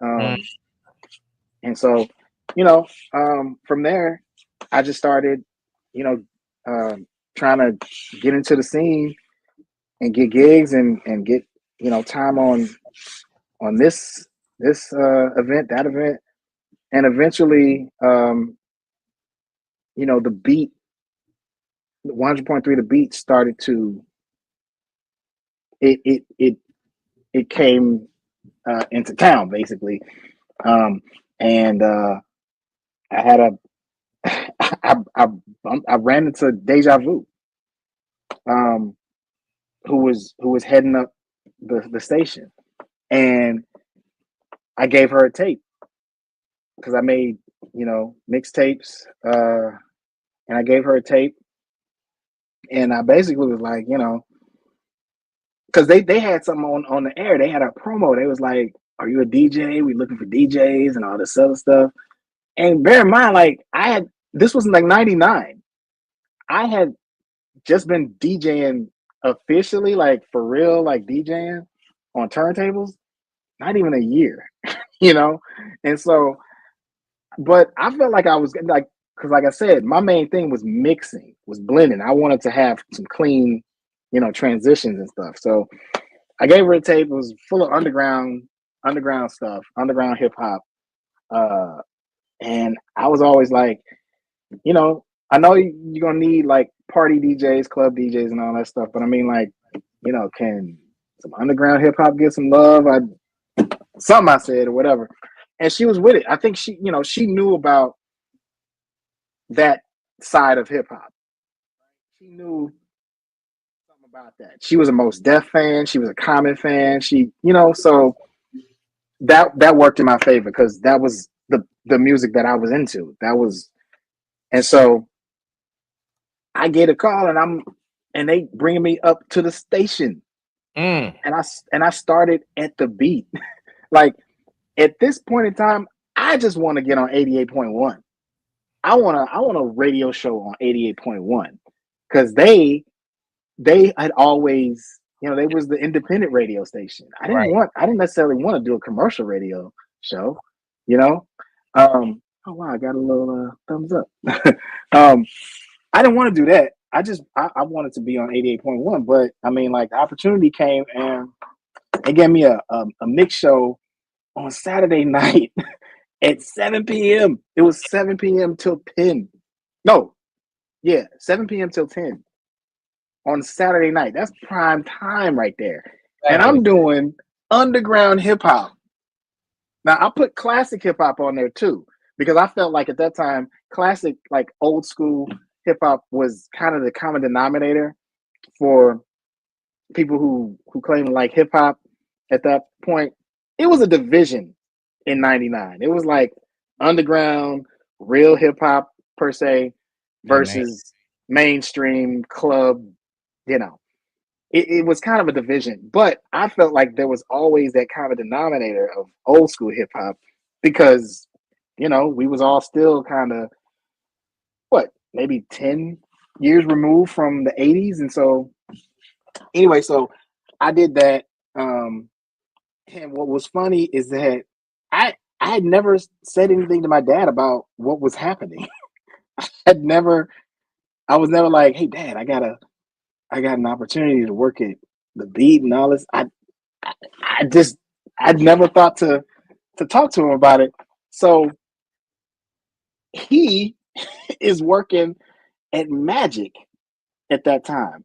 And Magic 108 and the beat are under the same company. Mm-hmm. And like the station, Magic, the station, and 100.3 the beat, they were like right across the hall from each other. That's crazy. And I think one of the guys was like, "Hey Jim, ain't that your son across the hall?" And he gets up and he comes over. He's like, "What are you doing here?" I'm like, "Hey, I'm DJing here." Like, and so that was when he found out I was DJing. Wow. On the air, like right. It was weird. It was crazy. I don't know. It was weird that's how he found out, but that's how it happened. So But that just goes to show you, I wasn't. I didn't think that any type of like, yeah, I'm Jim Gates' son, so this is what's gonna happen, and it was none of that. It was like all independent, basically. So with that being said, as I showed this photo right here, with that being said, was there a moment that your dad was like, I see what you're doing.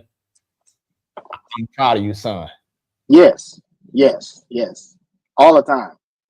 All the time. Yep. And that means everything. That's always great to hear.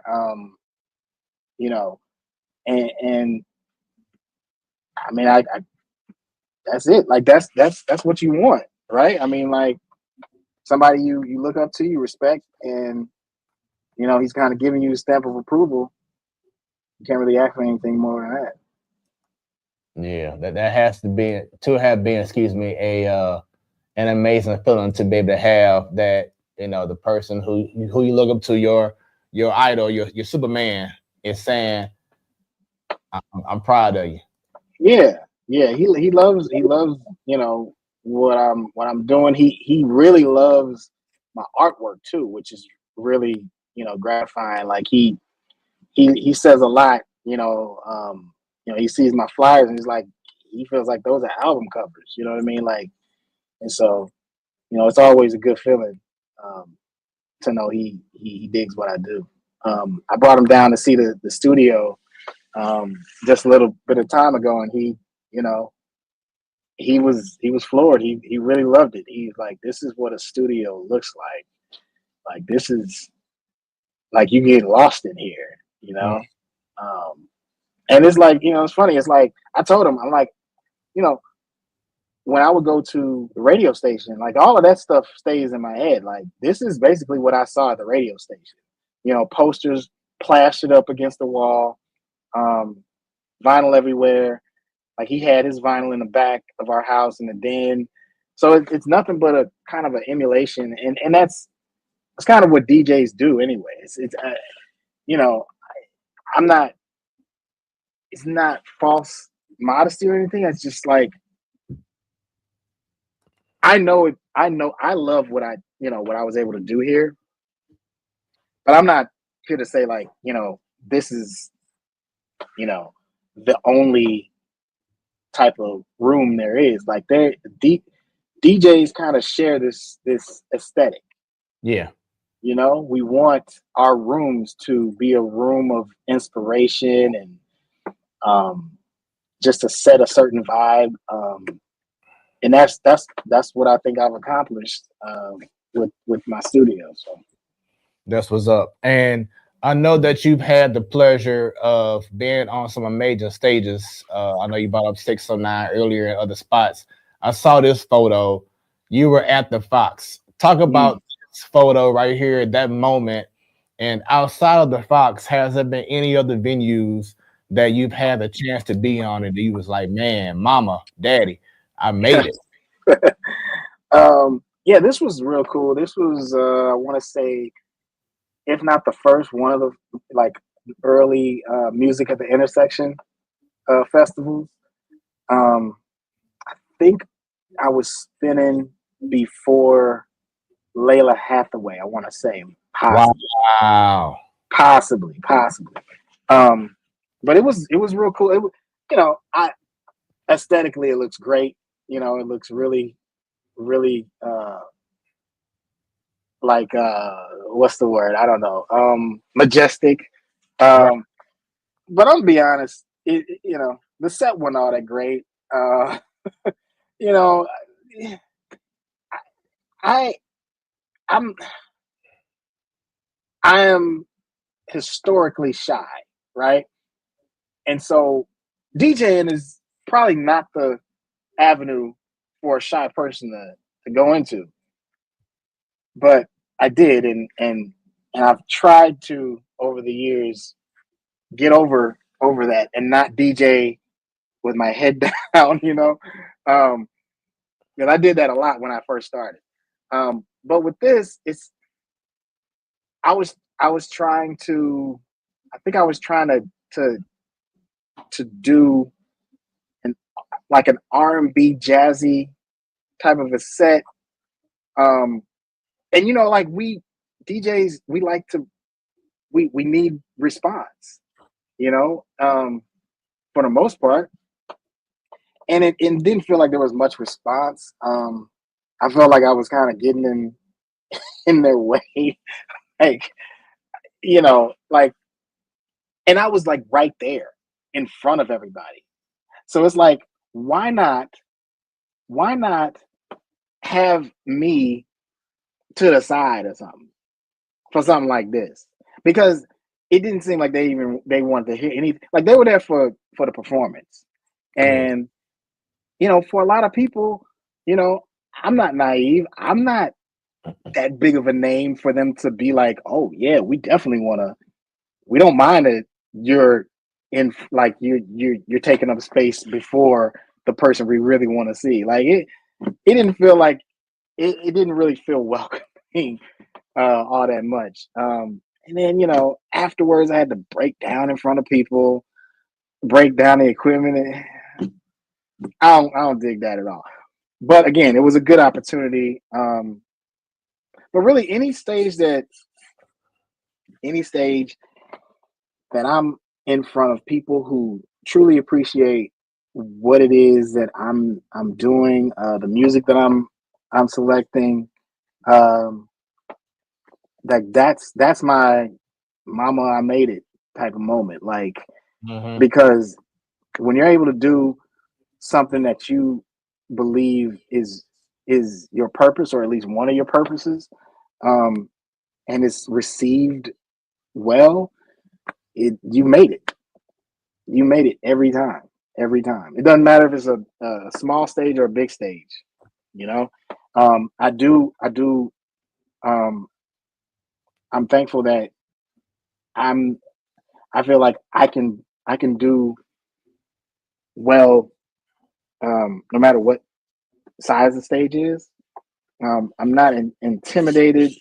I'll go out, and whether or not I'm received well or not, I'm not scared to go out and do it. You know, um, but yeah, when you connect, when you make that for real connection, that's when it's like, yeah. Yeah, it's And a it don't matter how much you get for the gig or anything. In my opinion, like that supersedes everything. You know. yeah, it's definitely an amazing feeling. And shouts out to my Smoooth Productions fam, DJ Steve Jenks says Yeah, yeah. bless up to you. He didn't know hip hop existed in the STL until you came down here and he heard you spin. I appreciate that. I appreciate that. That's what up. And That's what's up. Biko, I know you had some great words for Steve Jenks earlier when I told you that he was part of the Smoooth Productions fam. Yeah. Oh yeah. Oh yeah. He came down. He's a fellow hip hop head. Like he knows what's up, and I Yeah, love the fact that he incorporates a lot of that. You know, that boom bap aesthetic in his mixes, and he embraces what's going on now as well. And he's able to weave that in. Um, so I can only tip my hat off to that. that's what's up, man. So as we continue on with this amazing show. Once again, this is Smoooth Conversations. I need everyone once again to scan the QR code right up there, or you got the one right behind me. Connect with yours truly. Let's have some fun going to 2025. I got the legend. It's himself, James Biko Gates, holding things down. It's been an amazing conversation thus far. Got an earlier question. What's your favorite album cover? Oh boy. Off the top of my head, Tribe Called Quest, Midnight Marauders, that's a great one. Low End Theory is a great one. Wu Tang, 36 Chambers. Um, Shoot, let me look up. Let me look around. I'm looking at this Donald Byrd, um, A New Perspective. It like I love album cover art. I love album cover art. The Roots, Do You Want More? That album cover is dope. I'm actually looking back here. This Diggable Planets, the Blowout Comb, the Yeah, Nas Illmatic joint. You know, um, shoot, like it's. And I mean, and don't get me started on the Blue Note. Like I said, like the Donald Byrd, that's a Blue Note cover. Like most of the Blue Note covers, if you want to see some dope album cover art, Blue Note, Blue Note that's Records, Blue Note Records. That's the standard right there. The Maxwell Urban Hang Suite right. cover is dope. Crazy, crazy stuff, man. Like About it. Think about it. Do you have a favorite artist of all time? I'm no good at those types of questions, man. Okay. I'm like, I had a feeling. um, Yeah, yeah. I had a feeling you're gonna say that. But yeah, and also going back, because you said something about you being shy. And I thought about it a while back. Like, I rarely heard you really on the microphone while you're DJing. It's always you just focus on DJing while someone Yeah, else is MCing. So you yeah, bring it up that you are really shy. I kind of peeped that out. Like, man, you know what? He really is on the microphone, if ever, because there's someone else yeah. already, Now, MCing or whatever. don't get me wrong. I'll get on the mic. I'll get on the mic. Um, I mean, I'm not. That's not really what I prefer. Mm-hmm. Uh, but I don't mind. Like sometimes I'll be having stuff to say. You know, um, but mostly I think one of the reasons why I try to stay off the mic is because I don't want to be hit with the responsibility of telling people, your keys are up here, your lights on, go like that kind of just that ruins the mood so like it takes you out of the vibe you're trying to, you know, uh present. And it brings you back to like you're just a DJ, man. You're just somebody here to make announcements. Yeah, So so just just tell people, that their car is illegally parked or this. And I'm like, I'm trying to be an artist. I feel you. Man, let me live. So I that's why there are other people who are great MCs like T Parks. She is like top tier. She's gold standard. Corey Black, just phenomenal. Like these are the people who I readily just hand the mic off to. They have those two in particular. They've been outstanding as just volunteer hosts. They just come in when I'm at Mardi Gras in Soulard. Mm-hmm. They come in and they just they rock on the mic and just let me DJ and do my thing, and they do what MCs are supposed to do. They have the crowd out, they hype me up, they give me props, you know. Um and it's just beautiful, man. It's like I don't have to have that responsibility. Although again, like I want to talk with the crowd sometimes, I do, but it's kind of a thing of where if the mic isn't set up the right way and it's not easily accessible, Right. Kind of I throws you. usually, yeah, it throws me off. Like it has to be right there, and maybe I have a button, and I can press and I can start talking. I'm not, I've just never been the on the mic DJ. Mm-hmm. I kind of modeled myself after G Wiz. G Wiz was always like, up until really kind of recently, you never heard G Wiz talk at all, but his mixes, he just stuck to the mix and it was impeccable. It was always like on 88.1 on all his shows, it was always impeccable blending. Like a snare was never out of place. I never heard this dude train wreck on the air. It was always lined up, and that's what I modeled myself after. And I was like, well, I mean, like he don't really talk a lot, so I don't Right. need to. Right. I feel you So on that's that. why when I got my radio show, I had to on the beat. Like the first few months, it was just me, and so I had to talk on the mic, which I was okay with. But as soon as I was able to get a co-host, I did. I got Stacy Static Mm. because I remember her from an 88.1 show, from G Wiz's show, and I loved her voice back then. She was Yeah. known as Kim, and it was like this is when I was in high school. Her voice was heavenly.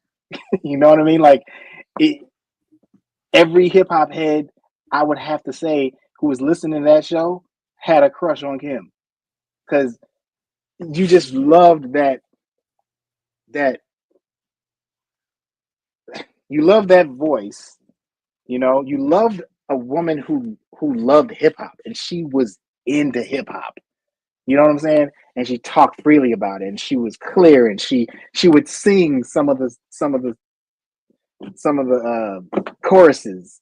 I remember. I think I've told her this before. I was like, I have a tape of you singing along to "Love Me or Leave Me Alone" by Brand Nubian, the chorus, because you know she's a singer and she can't help it. She was just singing on the mic. But anyway, so I had her do the talking on my show on the beat, and it didn't stop there. Any other show I had a co-host.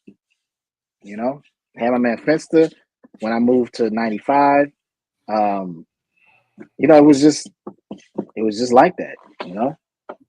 So let's talk about this wonderful event that you have curated for quite some time now. That's been a mainstay that you do monthly, and that's a Turn the Table, an amazing event that you come up with. Talk about the reason why you did this, and just the joy that you have had to be able to have so many DJs come through, like myself and others, and be able to just do their thing. Yeah.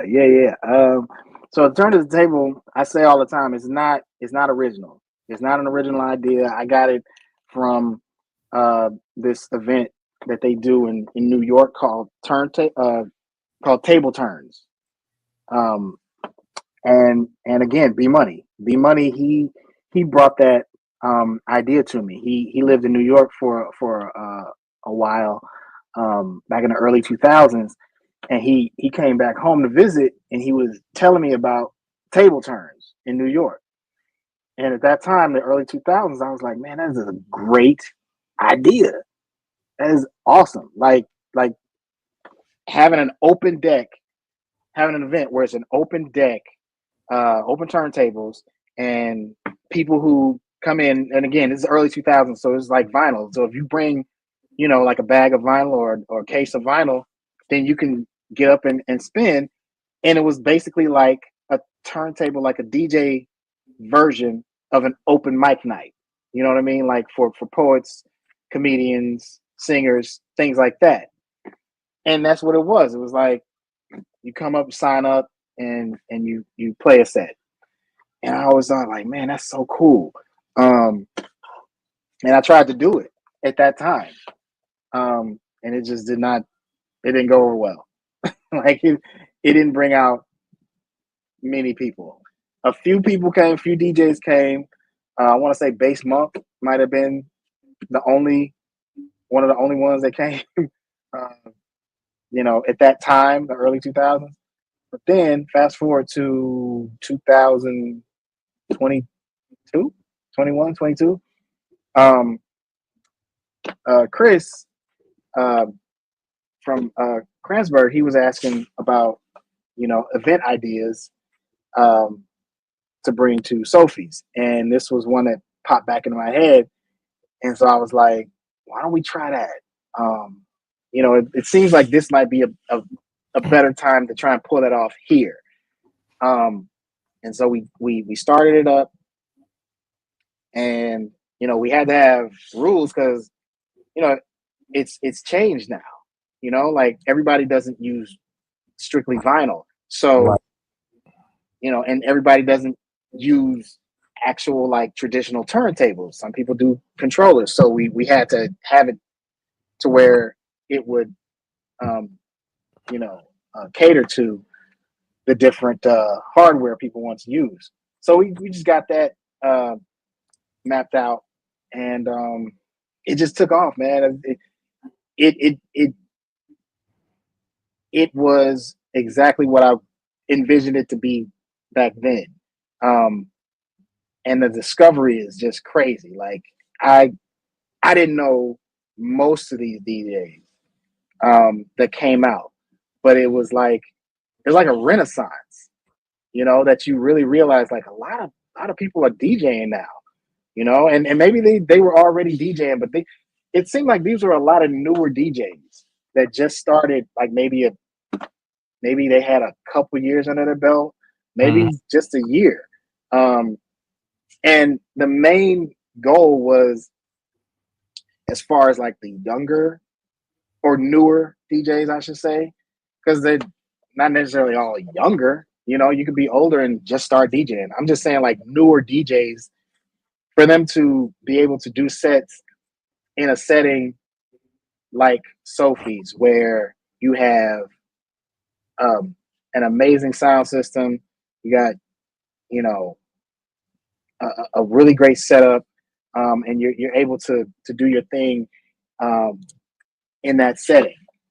For a lot of people, that's their first time playing in a venue like that, and so it's great to always hear people with those types of stories. Like, this is my first time ever playing out publicly. You know, you gave me that platform. This is great, and you know, I got connections from here, and it's really gratifying. It's really awesome to hear that, because that was the goal, you know. And also, it's to bring out seasoned DJs as well.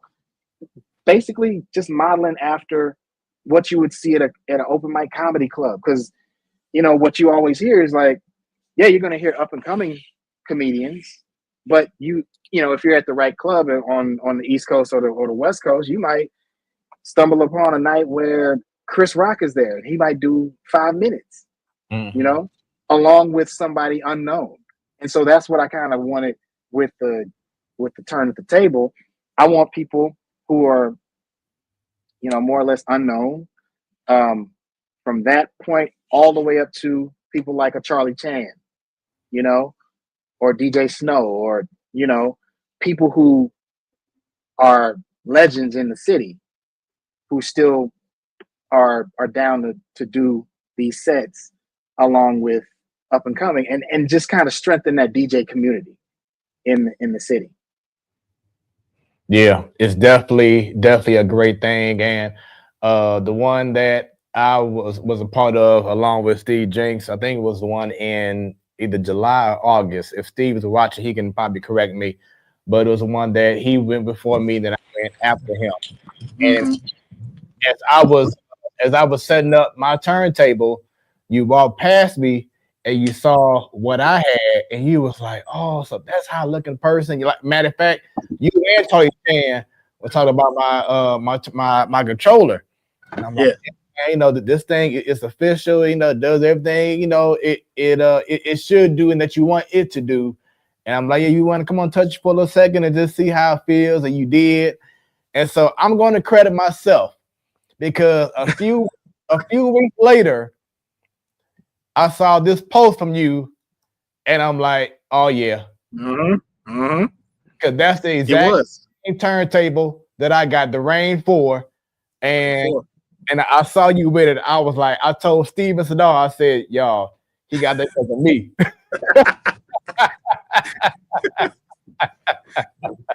You know what? Hey, got to give credit where credit is due.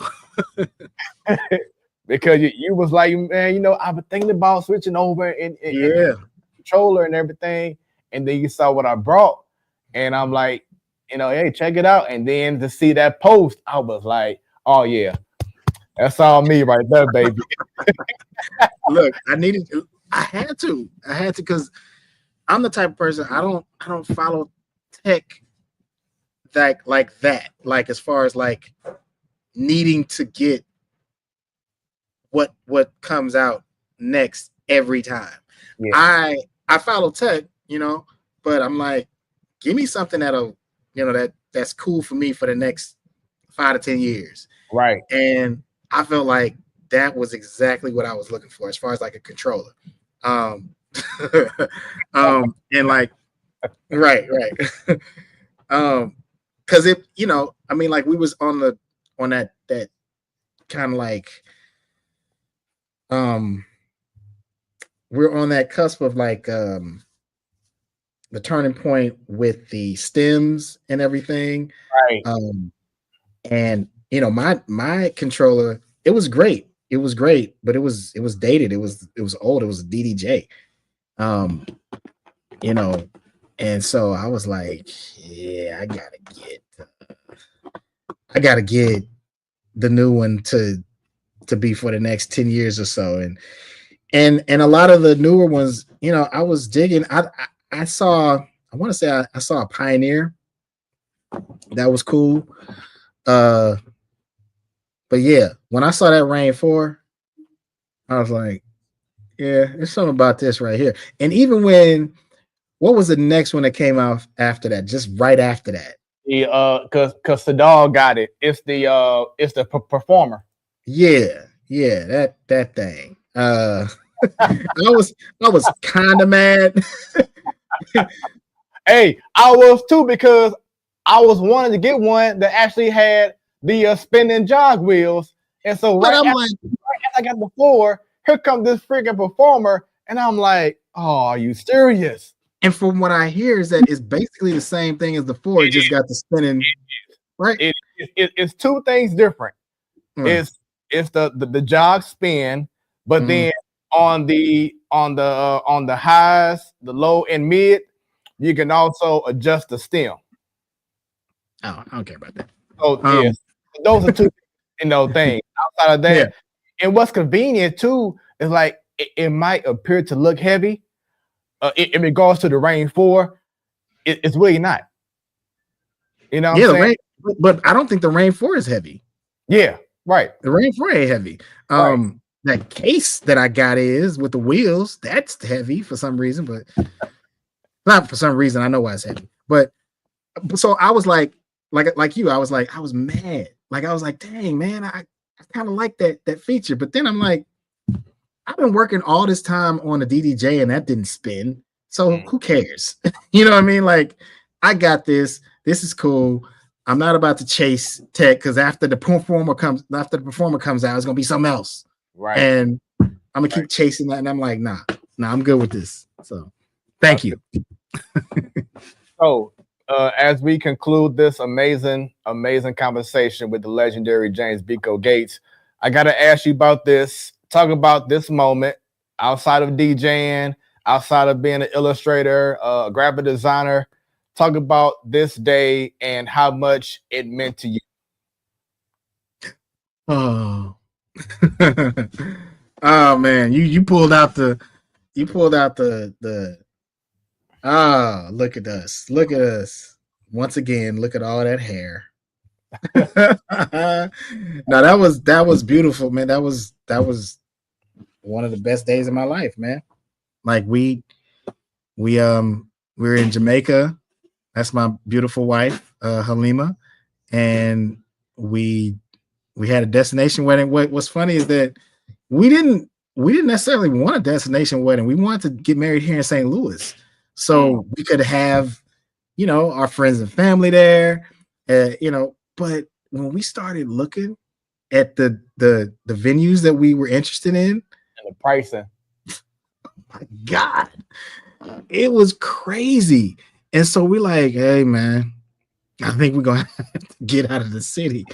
And it worked out. It worked out because what ended up happening was we had this wedding in Jamaica, and the wedding was on Saturday, but we had one of those things to where we got there on Wednesday, and we had things on Thursday and Friday, Saturday leading up to the wedding, and then Sunday. It was a weekend type of a thing for our family and friends that could make it. We wanted as many people, because with a destination wedding, it's really on the guests if they're able to make it. So then we're not going broke paying for this and that. And those who could join us, it was just an awesome time, man. Like that's what we remember. We look back on that weekend with fondness and just we really loved it. It turned out beautifully. My biggest regret is that like she ended up making a lot of the plans, and I needed to show up a little bit better. But she was like really stressed out, and her whole thing was like, you plan events like all the time, like, and you're not, what's up, man? And I'm like, I don't know. I guess I choked, like, my my weak defense was like, well, I plan events here where I can see, you know, the venue and all this stuff, and this is all the way out, and I gotta talk, and I don't know. I dropped the ball, and I'm eternally apologetic, you know, because she was you know, she handled a lot of it herself, which I did not really want to happen. But it was beautiful though. It was, you know, it was awesome. It was amazing. Our guests, you know, they loved it. A lot of them, it was their first time out of the country. You know, my aunt that I was talking about earlier, she was near tears. Like she was like, I've never been to Jamaica. You know, this is like so special to me, you know, this trip. And so it was just really great, man. So And what part of Jamaica? it was Ocho's Rios. Got you. Okay. Okay. So Yeah. you have that moment right there, and that's you being a husband, but talking about you being a father. Yeah, that's Kari. Actually, that's funny because that picture, we recreated it when he was a little bit older, and his legs was getting longer, and now he's 5, and I don't know, we might have to try and recreate that again. But no, it's amazing, man. It's one of the best experiences in my life. You know, nothing could prepare you. You know, the things that comes out of his mouth, you know, yeah, you know, his mannerisms. He's just a special kid, man. We love him beyond measure. He's, you know, he explores, he's curious. You know, it's just a joy every day, every day. And when you see this photo, do you feel that he might follow your footsteps? No, he will, actually. He will. And it's not because I necessarily want him to. He's already like he started messing with the turntables, you know, even before this this photo. And this isn't a turntable or anything. It's him kind of listening to something on a laptop, but he's been messing with my records and stuff like that since he was, I want to say maybe before 2.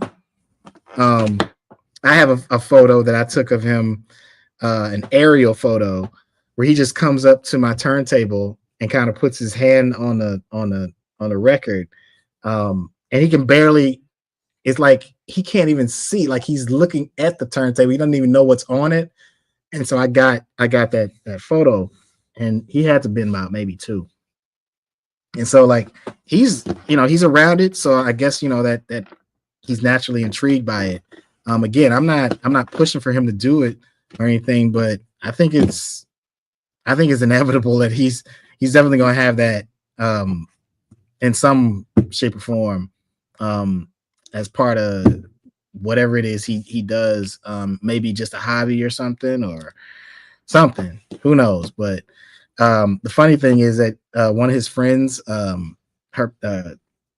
parent got him for his 5th birthday this kitty mixer, this DJ mixer. Yeah, and he took to it. Like it's one of his favorite things to do. Like he just turns it on. You know, they have pre-recorded like beats and things, and he just kind of plays on that. And so yeah, it's already a part of his life. Love it. Then you got this amazing family photo. Just talk about that feeling of having that responsibility of being a father and a husband, and how much in regards to being a husband, having that woman right by your side that elevates you and makes you better than what you were before? It's honestly nothing like it.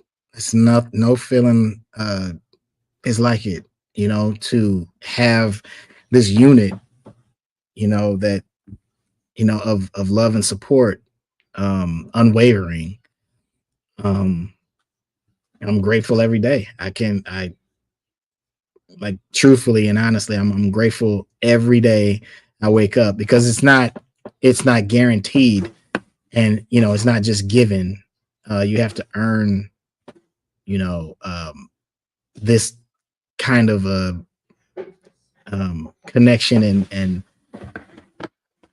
you have to fight for it. You have to be all in. You have to really put in the work of maintaining, um, that unit, to to build it, to get it, to grow stronger. And like I said, I can't I can't be thankful enough. You know, um, sometimes it gets overwhelming, thinking about the responsibility as a father and as a husband, and you fall short sometimes, but you you definitely remember what you're what you're in it for. Um, you want a healthy relationship to set an example for your child. You want your partner to know that they're supported, um, loved, and respected. Uh, and you just want that household to run in a way that's forever moving forward. Yeah. Yeah. I feel you on that, man. It's definitely an incredible feeling to be able to say I'm a proud husband and father. You know what I'm Yeah. saying? So shouts out to you and your family and to your Thank career. You don't know this, I'm saying it now, but when people ask me about who are my DJ inspirations, I always say Charlie Chan, and I always say you. So I personally want to thank you, man, for all that you've done for me. I know the people who've been watching this show this evening and will watch it afterwards because it'll be archived everywhere. That they can listen to this interview, they can watch it, and they can see what goes on behind the scenes and what makes the magic that is James Biko, you. forever known as Right. Lil. Right. Uh, Right. so Thank that's you. you're welcome, man. Once again, it's my pleasure. And also, because I'm very good in doing my research, I understand that in 3 days there will be a special birthday from someone that uh, has passed away. But please feel free to talk about your brother. And what can I say, man? That's Barry. That's Barry. That's DJ Now. He has so many DJ names, man. Like, um he's he was just an amazing person. Um we called him a genius. Um and it wasn't on some like, let's throw that word around. We don't do that in our family. Um, we know who's a genius and who ain't, and there's enough people in our family who ain't geniuses. Um, no shade, but when we see a genius, You know it, and yeah. I'm not, yeah, I ain't no genius compared to Barry. He knew so much. Um, when it came to computers and figuring things out. Um, he came up with ideas for apps like almost weekly, you know, and a lot of them were out there, but a lot of them made sense. And like he's the one that taught. I posted this when he passed. back in 2020, maybe a week after. I posted, like, he taught me a lot. He taught me how to make beats. Like he was doing things. This was when I was still living with my mom, and she was like, he had a setup. Like he was on the computer. Like I didn't do computers back then. The most I did, I took like a computer art studio class in college. And I was coming in as an illustrator, and I was like, why are they trying to teach me something on a computer? I don't want to do this. I want to draw. and so that was kind of my first interaction with a computer, dealing with art. And I didn't really learn too much in college, but post college, we had a computer at the house, and Barry taught me how to maneuver and how to work with different programs. And then I hear music coming out of the room, the back room one day, and I like it. It's like a techno-y, housey type of thing. And I'm like, Barry, who is this? He's like, that's mine. I made that. I'm like, what? Like, since when and how? And so he figured out all of this stuff. He was a hacker. He got me programs that I needed, like that. Like what do you need? Okay, let me type on. All right, here, you got it. There you go. And he just, like, everything just came so easy to him, comprehension wise. Like he just had that gift. And outside of that, he was just very loving. Like, he was caring. He loved his family. He was a great person. And it was a devastating loss. And we feel it all the time. We feel it every day, his absence. But we celebrate him every 13th of January. And we always will love him, and we will miss him. And it's just one of those tough things you got to deal with in life.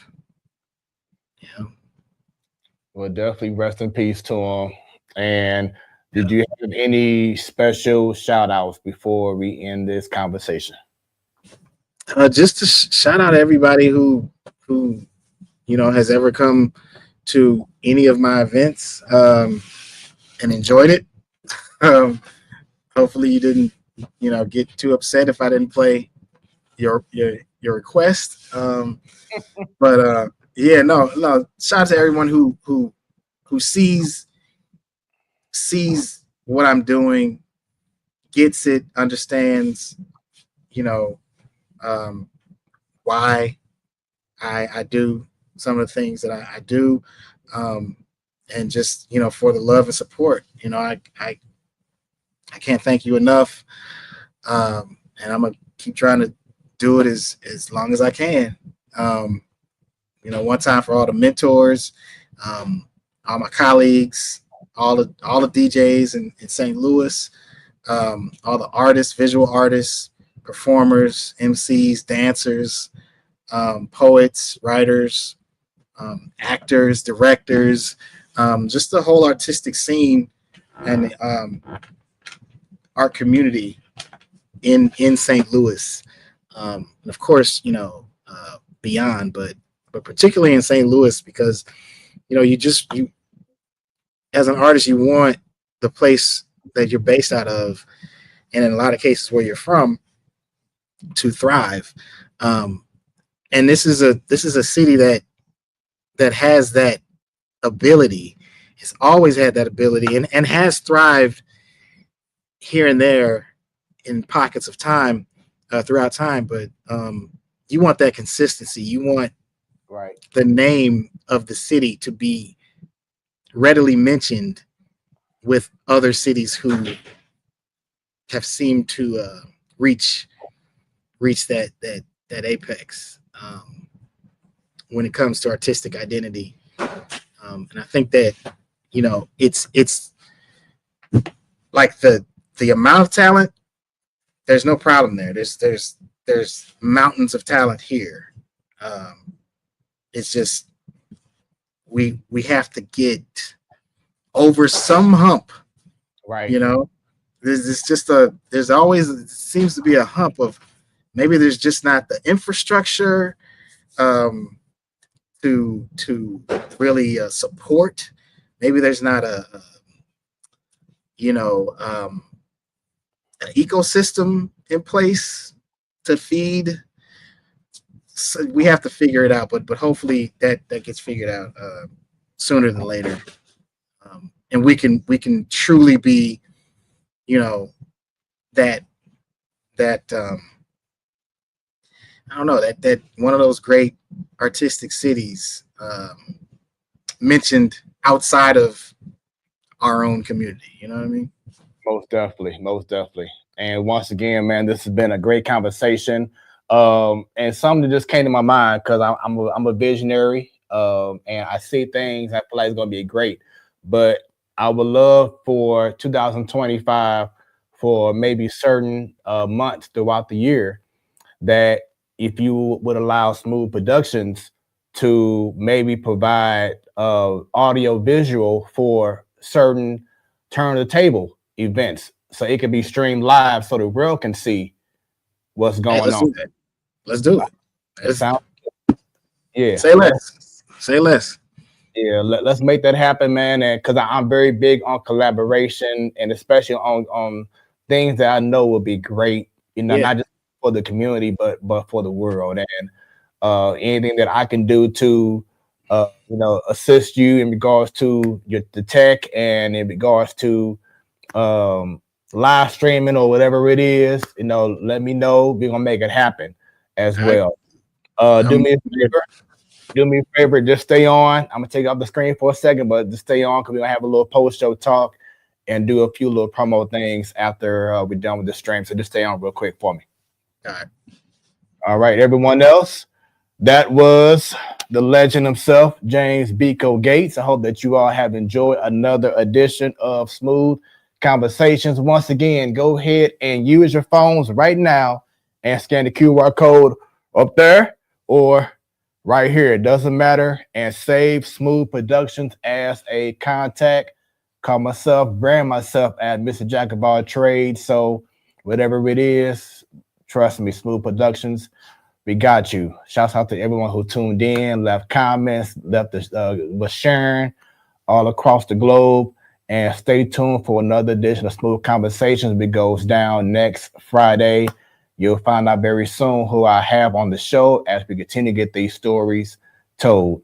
And make sure y'all go ahead and subscribe to the YouTube page. For those watching on YouTube right now, thank y'all very much.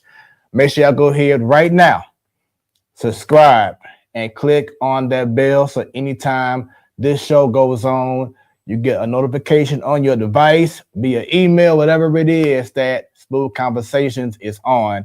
You also will see an archive of amazing episodes, amazing conversations, just like you saw tonight with a lot of great people who've been on the show ever since last year around July, August. So definitely subscribe right now on YouTube. And when you put in Smoooth Conversations, you got to put in that third O in Smoooth. You put in 2, you ain't going to find me. So once again, Smoooth with 3 O's, Conversations on YouTube. With that being said, I'm your boy Smoooth. Smoooth Conversations, where the conversations are always smooth. Stay warm and keep God everywhere you go. We out this thing.